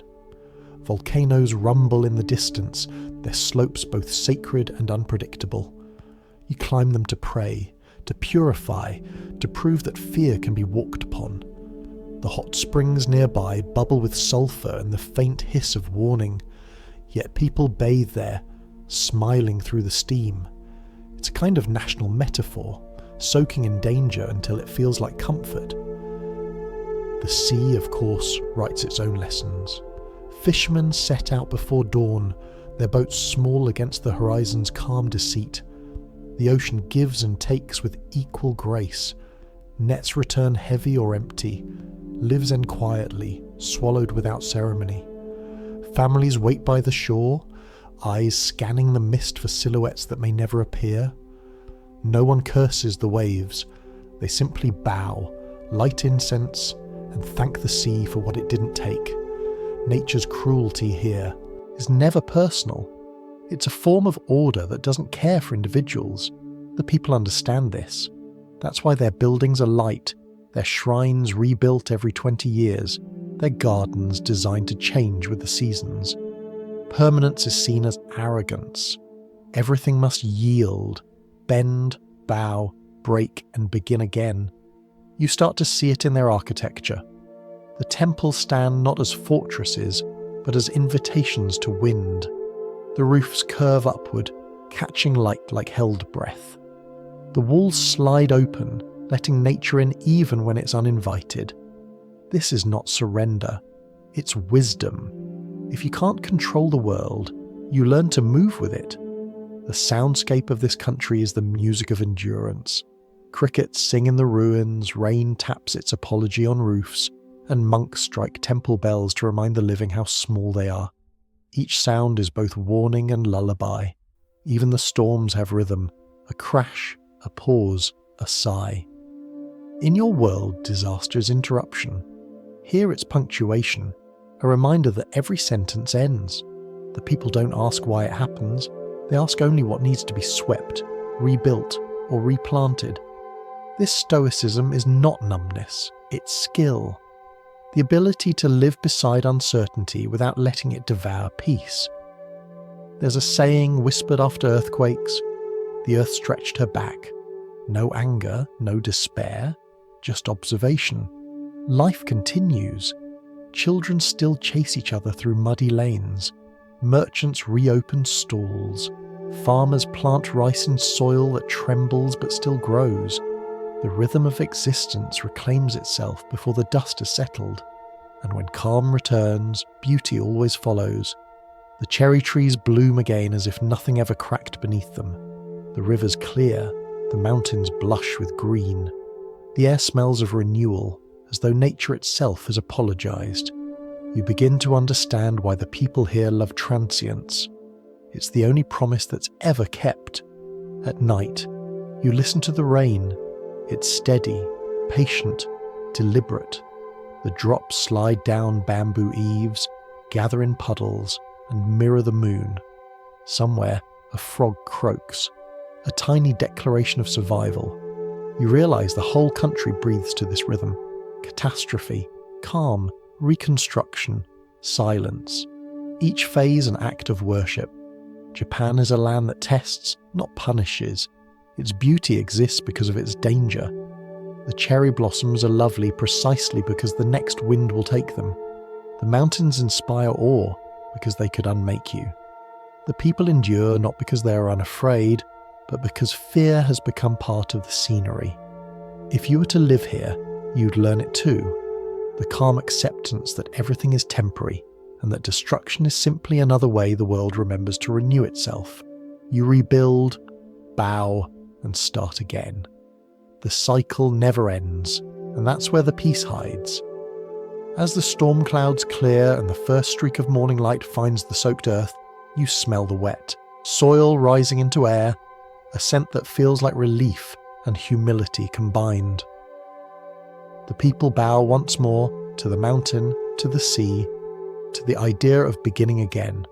From here, the story drifts toward the places where these survivors rest, the fragile homes made of paper and hope, where privacy is thin as light, and every whisper is a family secret carried by wind. The storm has passed, leaving the night washed clean and trembling. You stand before a small wooden house glowing faintly from within. It looks fragile enough to exhale. The walls are made of paper stretched over bamboo frames, and when the wind moves, they breathe with it, in, out, as if alive. This is home in feudal Japan, not a fortress, not a refuge, but a rhythm, a place that bends instead of resists. You slide the door open with care. It whispers against its grooves, soft as a sigh. Inside, the air is warm with smoke and miso, a thin curl rising from the hearth at the centre of the room. Everything important happens around that fire, cooking, talking, stitching, sometimes silence. The glow turns faces golden and floors into mirrors. You can hear every movement, the rustle of robes, the clink of chopsticks, the faint hum of crickets outside. Privacy here is not a wall. It's a courtesy. A Japanese home of this time is an exercise in humility. The roof leaks during storms, the walls tremble during quakes, and the cold seeps in with the first frost. But inside, the family gathers close, knees nearly touching, their breath mingling in the dim light. The thin paper screens turn every whisper into a rumour. A sigh in one room becomes a lullaby in another. You learn quickly that life here is shared. Your joy, your anger, your exhaustion, all lightly audible through the walls. Furniture is minimal, a low table, a few cushions, storage boxes that double as chairs. Beds are folded away by day, thin futons rolled and tucked into alcoves. At night, they're laid out in rows on the tatami mats, like soft punctuation marks ending the sentence of the day. You lie down shoulder to shoulder with family, the faint scent of straw and smoke wrapping around you. There is no solitude, but there is warmth. Every sound is intimate, a kettle clicking as it cools, rain tapping softly on the eaves, a child turning in sleep, murmuring a dream. It's strange how much peace can come from thin walls. The fragility forces tenderness. You move carefully, speak gently, live lightly, not because you must, but because it feels right. Even arguments are whispered, even grief folded. You notice how the architecture itself teaches behaviour. doors slide instead of slam. Rooms transform with the pull of a screen. One space becomes two, then one again. Boundaries here are temporary, like seasons. When guests arrive, the walls shift to welcome them. When they leave, the house exhales back into stillness. You realize this isn't just design. It's philosophy made livable. Outside, the wind rises, brushing the paper panels. They shiver but hold. Shadows from the garden ripple across them. Branches, lantern light, a passing cat. The house becomes a lantern itself, glowing softly from within, a pulse of warmth in the dark. Someone once said, privacy is a Western luxury. Here, it's replaced by awareness, a quiet understanding that everyone's life touches everyone else's. Fire is always near and always feared. Every spark is potential disaster. That's why the hearth is tended like a shrine. Each night the coals are buried carefully in ash preserved for morning. Losing fire would mean starting from nothing. In a land where wood is plentiful but peace is not, a steady flame feels like trust itself. You listen as the rain begins again, slow and forgiving. The sound wraps the house like a lullaby written for wood and paper. The drops slide down the eaves, gather at the corners, fall into the small garden pond. The koi stir lazily, as if even they know this moment shouldn't be disturbed. A child's laughter breaks the stillness, quick, soft, instantly absorbed by the paper walls. The mother hushes gently, not in anger, but in habit. The child giggles again anyway. That, perhaps, is the sound of rebellion here. Joy too big to stay quiet. You smile, though no one sees it. The smell of rice lingers faintly, mixed with smoke and tatami. The father sits near the fire, polishing a wooden tool. The mother folds a robe.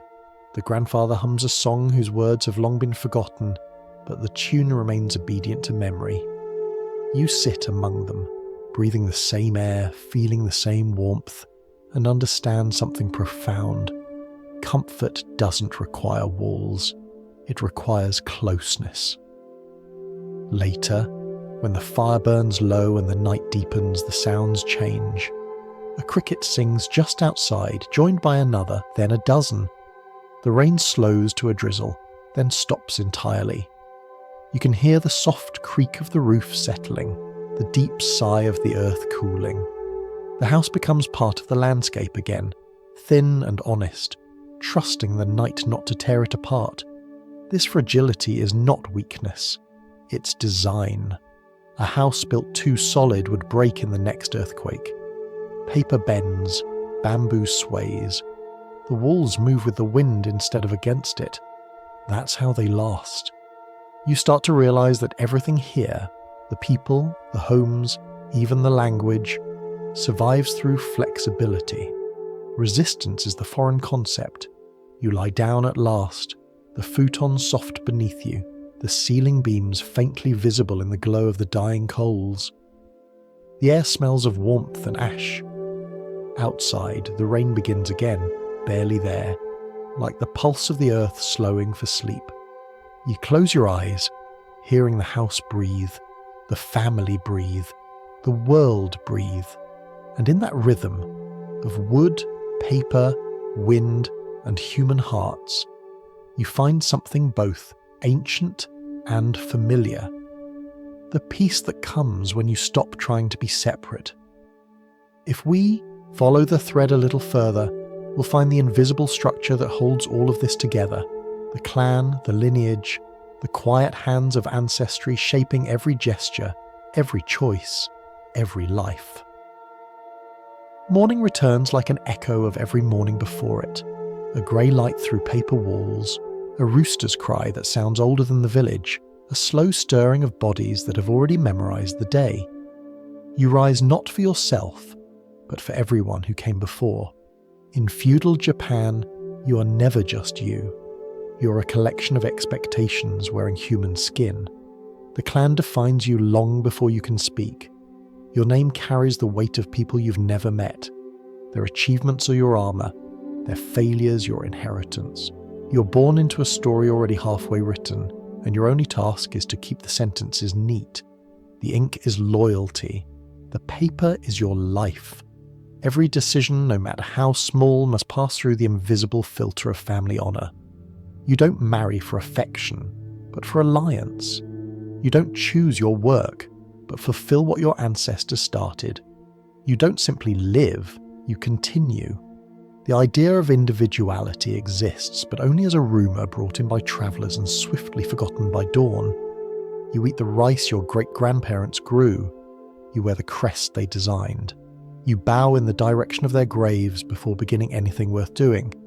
In return, they grant you legitimacy, the right to exist in a society that demands every life be part of something larger. Without the clan, you are vapour.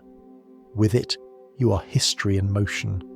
The family hierarchy runs like a small version of the feudal state. The eldest male is both ruler and relic. His word is law, even when he barely speaks. Beneath him, the sons compete quietly for approval. The daughters serve as bridges between households, carrying peace treaties wrapped in silk. The wives and mothers hold the structure together from below, unseen but essential. They know every secret, settle every dispute, and maintain harmony through a network of soft corrections and polite silences. Your behaviour, at every moment, reflects upon them. If you bow too little, your arrogance is theirs. If you fail at a task, the shame ripples backward through time. One mistake stains generations. There's a quiet superstition about it, the idea that ancestors can blush. So you tread carefully, not out of fear, but out of reverence. This sense of continuity runs deeper than duty. It becomes a kind of faith. The household shrine stands at the heart of every home, its tiny candles flickering beside names inscribed on wooden tablets. You bow before them each morning, whispering short prayers, half for them, half for yourself. The incense smoke rises like a bridge between eras. Somewhere you imagine your descendants will do the same, bowing toward a name that used to be yours. Clan loyalty extends beyond blood. Servants, retainers, even apprentices are absorbed into the same moral ecosystem. Everyone belongs to someone, and belonging brings order. A master protects his followers, a follower protects his master's reputation. It's not affection that binds them, but a shared understanding. To break the chain is to vanish. The irony is that the system doesn't ask for belief. It only asks for participation. You don't have to love your ancestors, only represent them. You don't have to admire your superior, only obey. It's not sentiment, it's structure. The family crest stitched on your robe is less decoration than declaration. It tells the world who owns your silence. Sometimes the weight feels heavy. You dream of saying something unapproved, of walking where no one's name has already been carved. But even your dreams feel inherited, shaped by the stories you were told as a child. Heroes who sacrificed, women who endured, men who died beautifully for causes no one remembers precisely. The lesson is always the same. Meaning comes from loyalty, not from happiness. And yet, this loyalty breeds a strange comfort. To live for others is simpler than living for yourself. The path is already drawn, you just walk it. There's peace in that. The kind of peace that comes from knowing where you stand, even if you didn't choose the ground. In villages, the clan defines the calendar. Families harvest together, feast together, mourn together. A birth isn't private, it's a continuation. A funeral isn't an ending, it's maintenance. Everyone participates in everyone else's story. You realise, watching them bow to one another in endless circles, that the idea of alone might never have existed here at all. Still, beneath the calm surface, small rebellions flicker. A son who studies art instead of swordsmanship. A daughter who writes poetry under a man's pen name. A merchant who marries for affection rather than profit. The system doesn't collapse from these cracks. It adjusts. Shame may linger, but memory heals selectively. The clan survives by forgetting just enough. You hear it in how people speak about time. There is no "I will," only "we must." The grammar itself refuses independence. Conversations are built on collective verbs: to serve, to endure, to continue. A lifetime of plural existence. You visit a temple where generations of your family are buried. The air smells of pine and rain. Stone markers lean slightly, their inscriptions faded but legible under moss. You kneel, place your hands together, and bow until your forehead touches the earth. The ground is cool. The moment feels both heavy and freeing. You understand that these are not just graves, they're mirrors. What you see reflected is not ghosts, but expectation. As the evening wind stirs the trees, the paper charm above the gate flutters and whispers your family name. It's as if the past is breathing softly through you, reminding you to stand straight, speak carefully and keep the line unbroken. You smile faintly at the absurdity of it, the idea that even sneezing might dishonor someone who lived centuries ago, and yet you bow again, because reverence is easier than rebellion. The world makes sense when it's already decided. You leave the temple slowly, the lanterns glow following your steps down the path. Behind you, the mountain looms, timeless and patient. Ahead, the village lights shimmer like a continuation of the stars. Somewhere between them lies your place, a single link in an endless chain. In this world, individuality is rebellion by accident. But rebellion, when done quietly enough, becomes tradition, and tradition eventually becomes the law. From here, the story turns gently toward morning, toward light, toward repetition, and toward the strange comfort of a life so predictable, it becomes its own kind of peace. Morning in feudal Japan doesn't begin, it continues. It's less a start than a return. The first light slips quietly over the rice fields, turning every drop of dew into a mirror. The roosters call, the dogs stretch, the people move, not because they choose to, but because the day has asked them to. Each sunrise here promises nothing new, and that's the comfort. You open your eyes to the same grey sky, the same low hum of life. Someone nearby is sweeping the courtyard. The sound of the broom is steady, soft, almost melodic.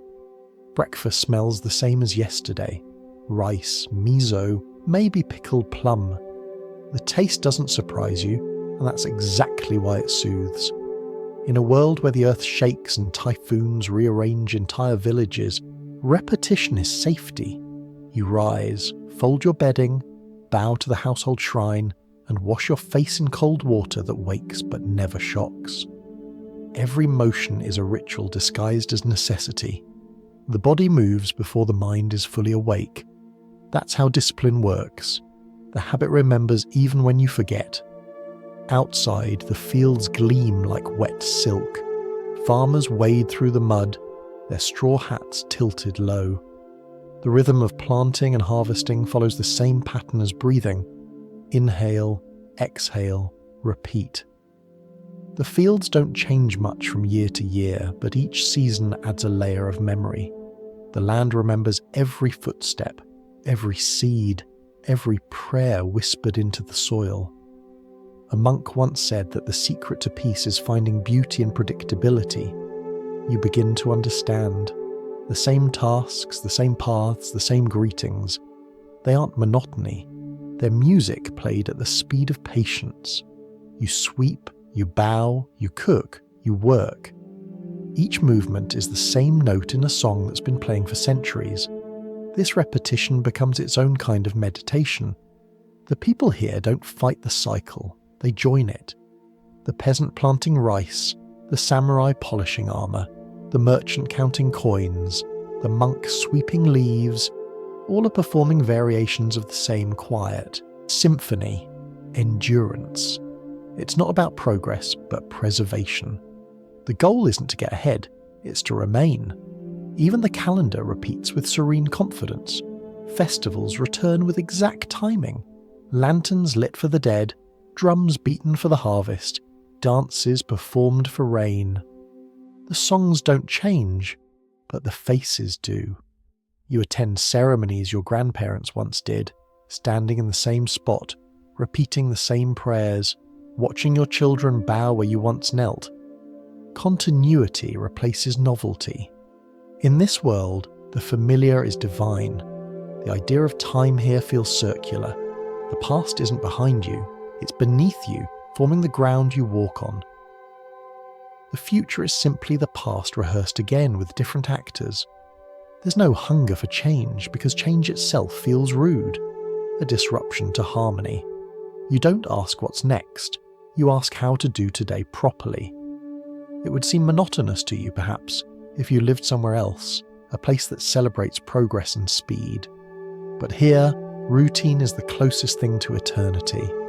The rice grows slowly, the ink dries patiently, the river carves the same stones over centuries. In stillness, time becomes generous. There's a word for this rhythm, shogunai, meaning it can't be helped. It's not despair, it's acceptance. It's the grace of living with what is, rather than wishing for what isn't. A typhoon destroys the village, and people rebuild. The harvest fails and they plant again. The same sun rises the next morning, unbothered by tragedy. The world endures because it doesn't insist on novelty. You begin to notice the small differences inside repetition. The way the light falls slightly softer on a certain morning. The way the sound of rain changes with the season. The way steam rises differently from your cup of tea when you're older and more patient. Within the sameness, subtlety becomes sacred. Children learn the rhythm first through imitation. They follow their parents to the fields, copy the bow, mimic the tone, learn to pour tea without spilling. It's not education, it's inheritance. Each action passed down like a tool, worn smooth from generations of use. By adulthood, everyone has become fluent in the language of repetition. Even nature plays its part. The cicadas sing every summer, they're droning a chorus of consistency. The wind carries the same scent of cedar and damp soil.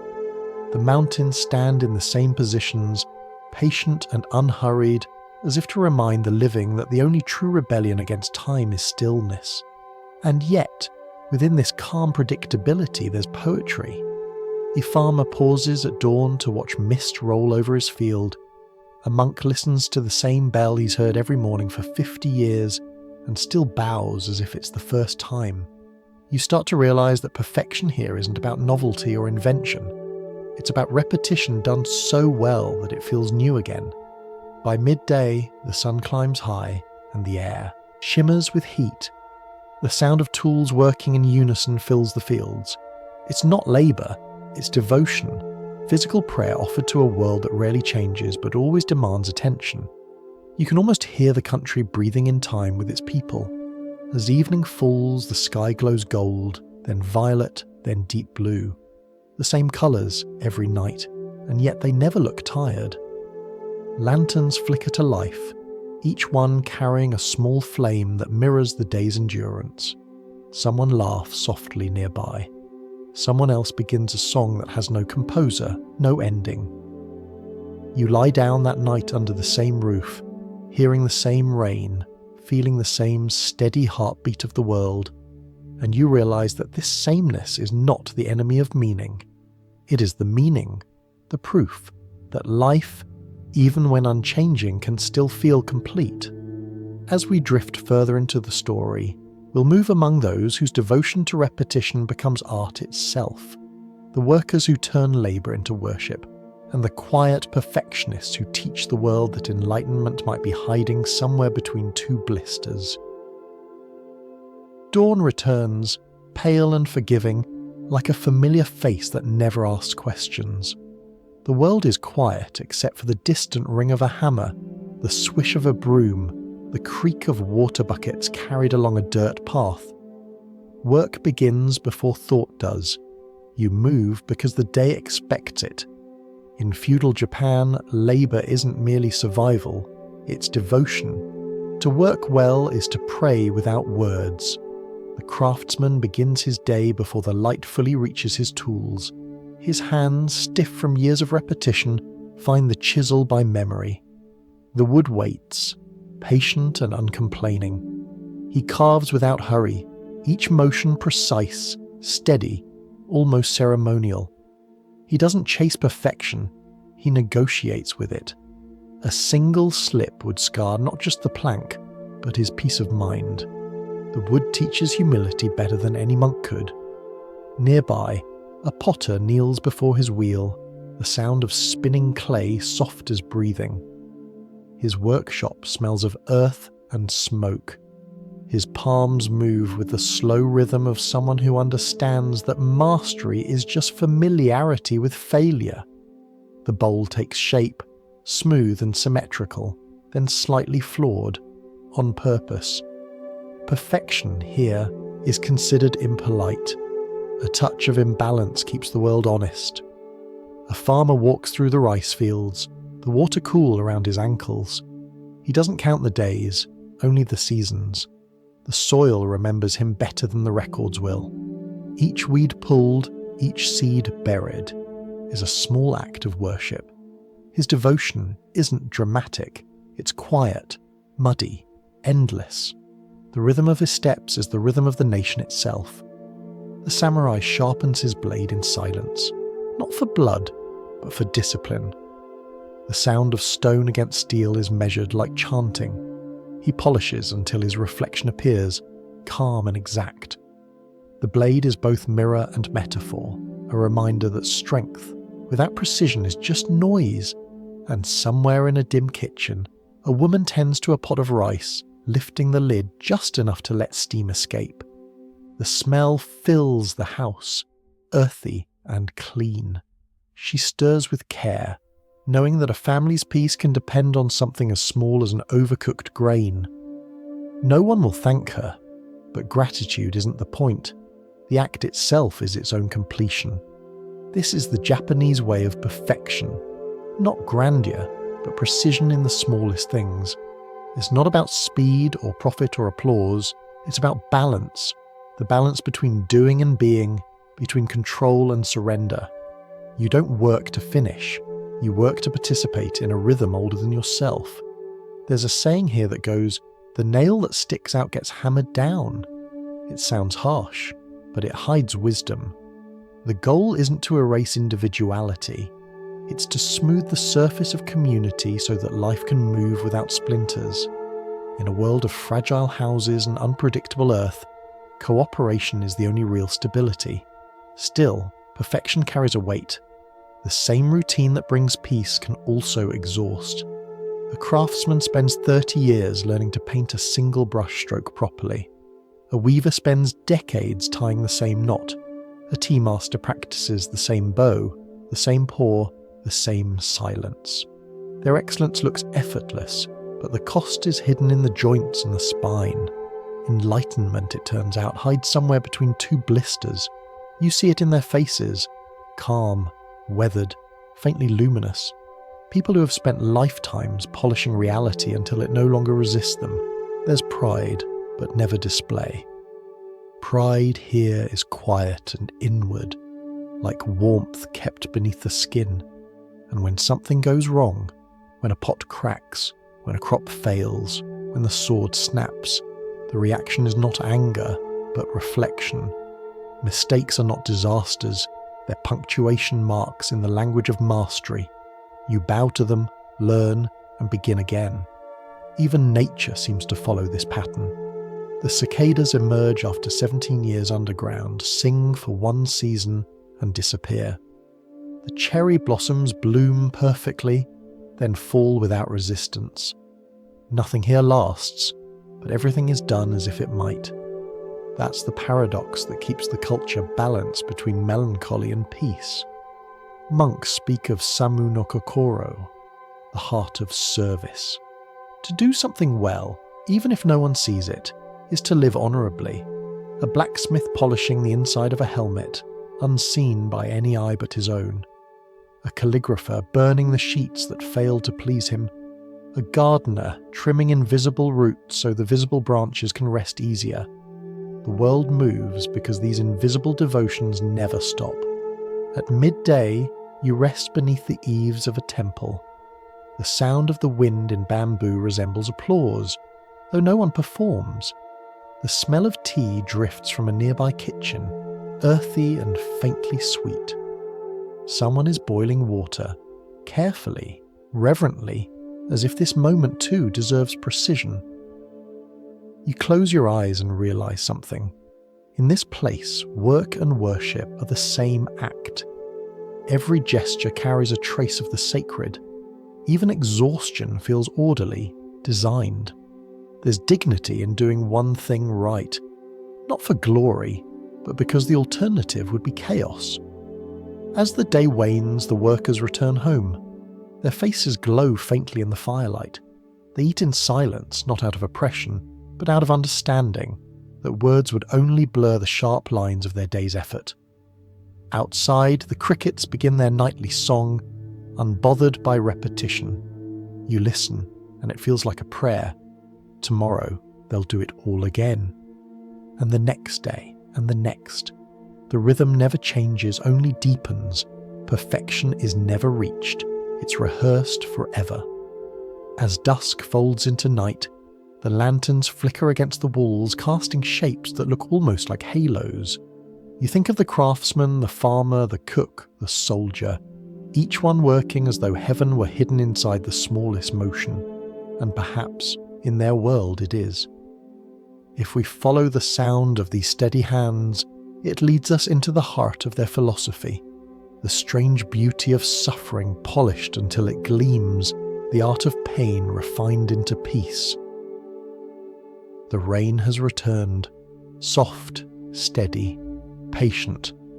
It taps against the paper walls like a polite visitor, never urgent, never leaving. You sit inside, the air thick with the scent of cedar and damp tatami. Everything glows faintly gold in the lantern light. It feels as though the whole world is exhaling, finally allowed to be still. This is the hour when beauty and suffering meet, not in opposition, but as partners who have lived together so long they no longer remember being separate. In feudal Japan, pain is never wasted, it's polished. Politeness doesn't erase hardship, it refines it. Every burden becomes ceremony, every ache a brushstroke in the grand painting of composure. You see it in the faces of the people, calm, unreadable, serene even in exhaustion. A farmer whose hands are cracked from cold smiles gently as he bows. A widow sweeping her doorstep hums under her breath. A craftsman examines a broken bowl, not with anger, but with quiet interest, as if the fracture itself were trying to teach him something. There's a philosophy that runs through this land like an underground stream, wabi-sabi, the beauty of imperfection and transience, the understanding that cracks, stains and losses are not flaws but fingerprints of time. A chipped teacup isn't discarded, it's cherished, repaired with veins of gold in a practice called kintsugi. The mended lines gleam brighter than the original glaze. What was once broken becomes proof that endurance can be elegant. The same thought applies to life itself. Grief is not hidden, it's folded into daily ritual. You lose a parent, a child, a friend, and you light incense every morning not to erase their absence but to keep it polished. Suffering here isn't an interruption, it's part of the schedule. You bow to it, thank it for visiting, and learn to make tea while it lingers. Even in art, pain finds grace. The ink paintings are not bold, they're whispered. Empty space holds as much meaning as the brushstroke. A single bamboo leaf rendered with trembling precision says more about endurance than an entire landscape. The aesthetic is not about perfection, but control. The ability to feel deeply without spilling over. You start to notice how beauty here is always a little sad. A cherry blossom in full bloom is already halfway to falling. A lantern shining brightest is closest to burning out. This awareness creates tenderness, a kind of empathy for everything fragile. You don't cling to beauty, you accompany it for as long as it stays. even the sound of rain becomes a lesson. It doesn't rush, it doesn't demand, it simply falls, evenly, endlessly, perfectly resigned to gravity. You listen and realize the same principle applies to life. To suffer gracefully is to accept gravity without complaint. There's irony in how serenity is achieved. The rules, the rituals, the endless repetition, all of it, at first glance, looks suffocating. But within those boundaries, people find freedom. The discipline of obedience becomes a shield against despair. You don't have to wonder what to do. You already know. The script is ancient, and you are its careful performer. Pain is personal, but endurance is collective. Villages rebuild after fires not because hope demands it, but because custom does. Monks chant through famine years because the alternative, silence, feels unthinkable. You plant rice, you mend bowls, you bow to the weather. It's not denial. It's choreography for survival. Sometimes, though, the beauty borders on cruelty. A widow expected to smile through grief.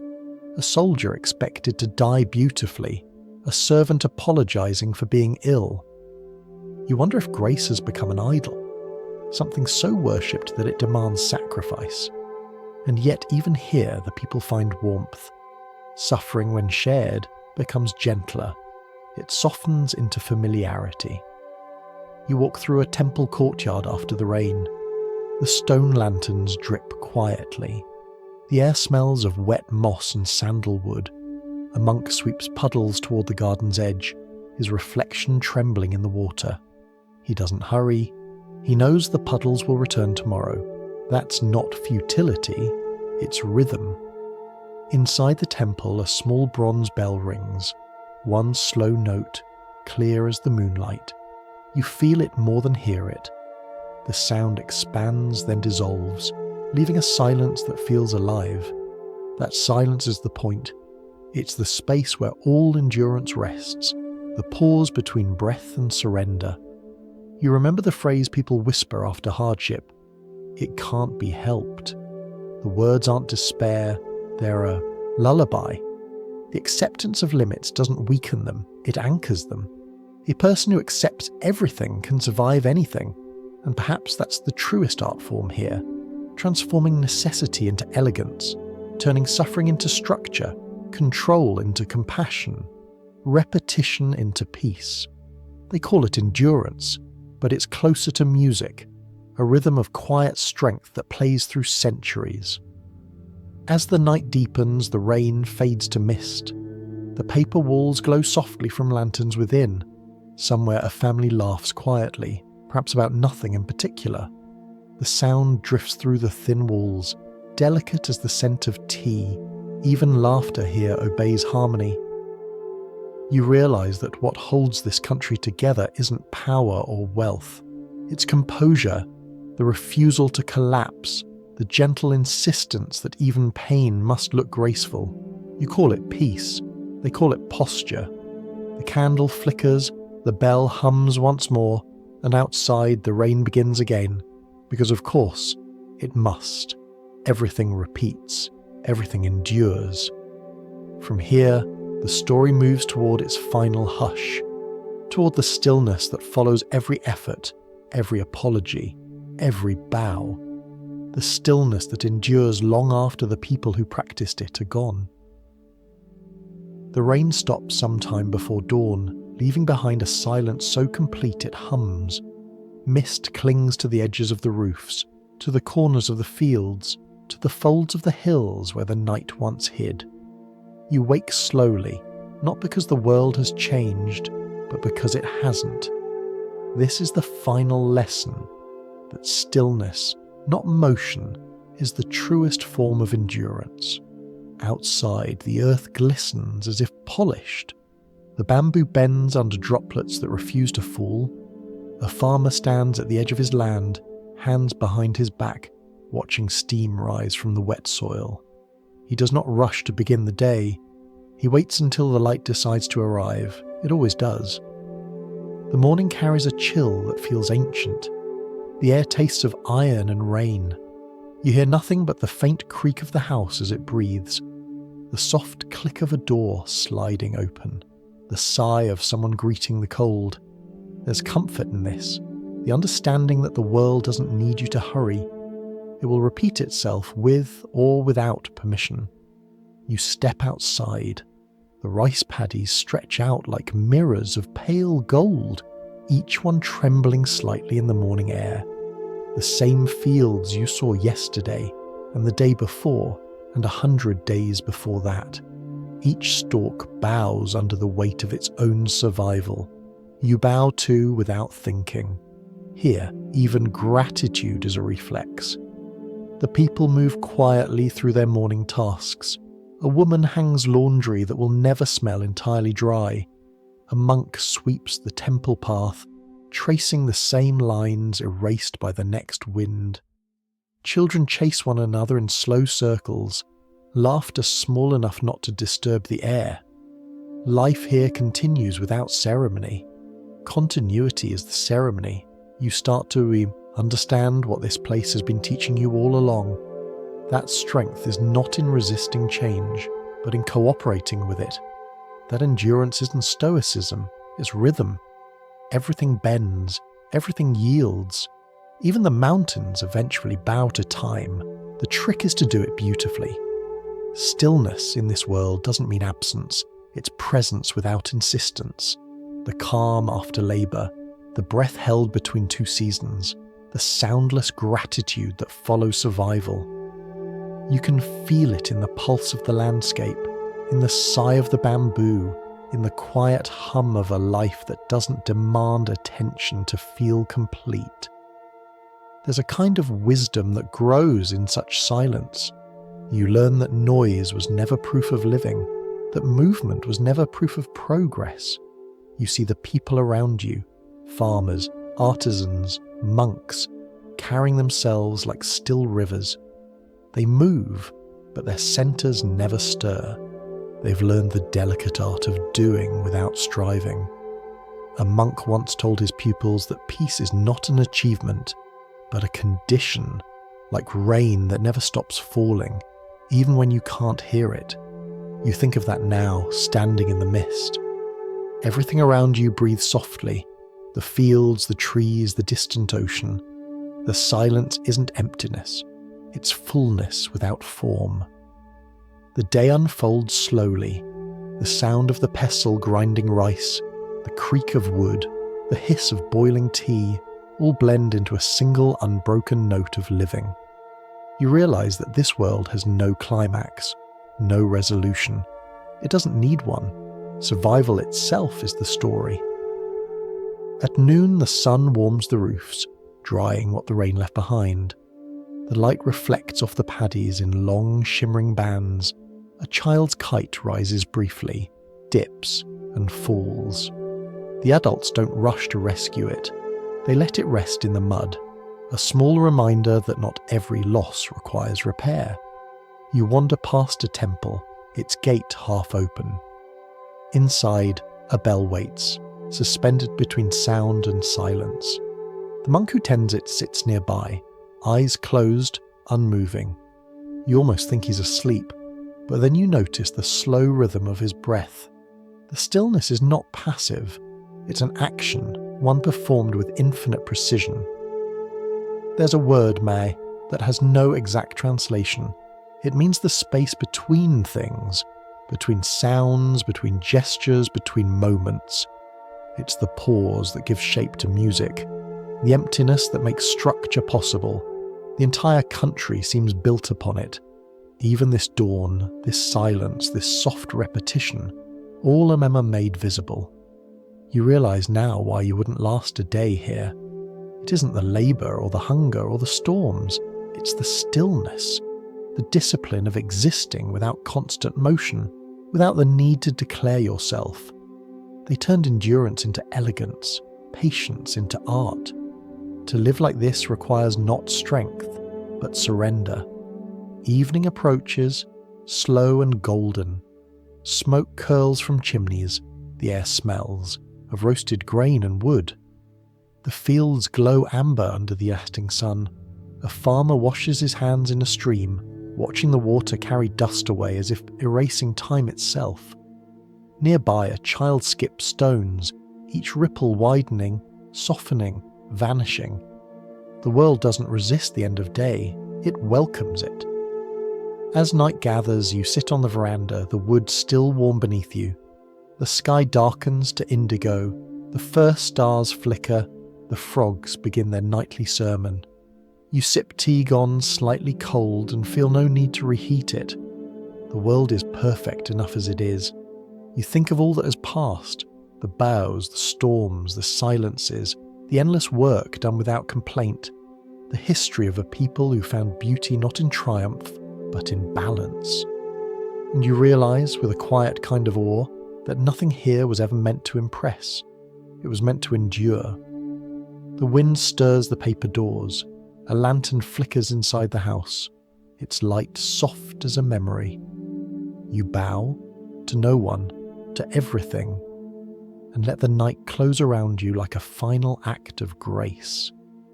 And that somehow is how it all makes sense here. You wouldn't last a day, not because you're weak, but because they've turned endurance into elegance. You live loudly, they live completely. You seek meaning, they simply keep it polished. The rain returns as you close your eyes, soft, familiar, unhurried. Tomorrow will look the same, and that, you realise, is the point.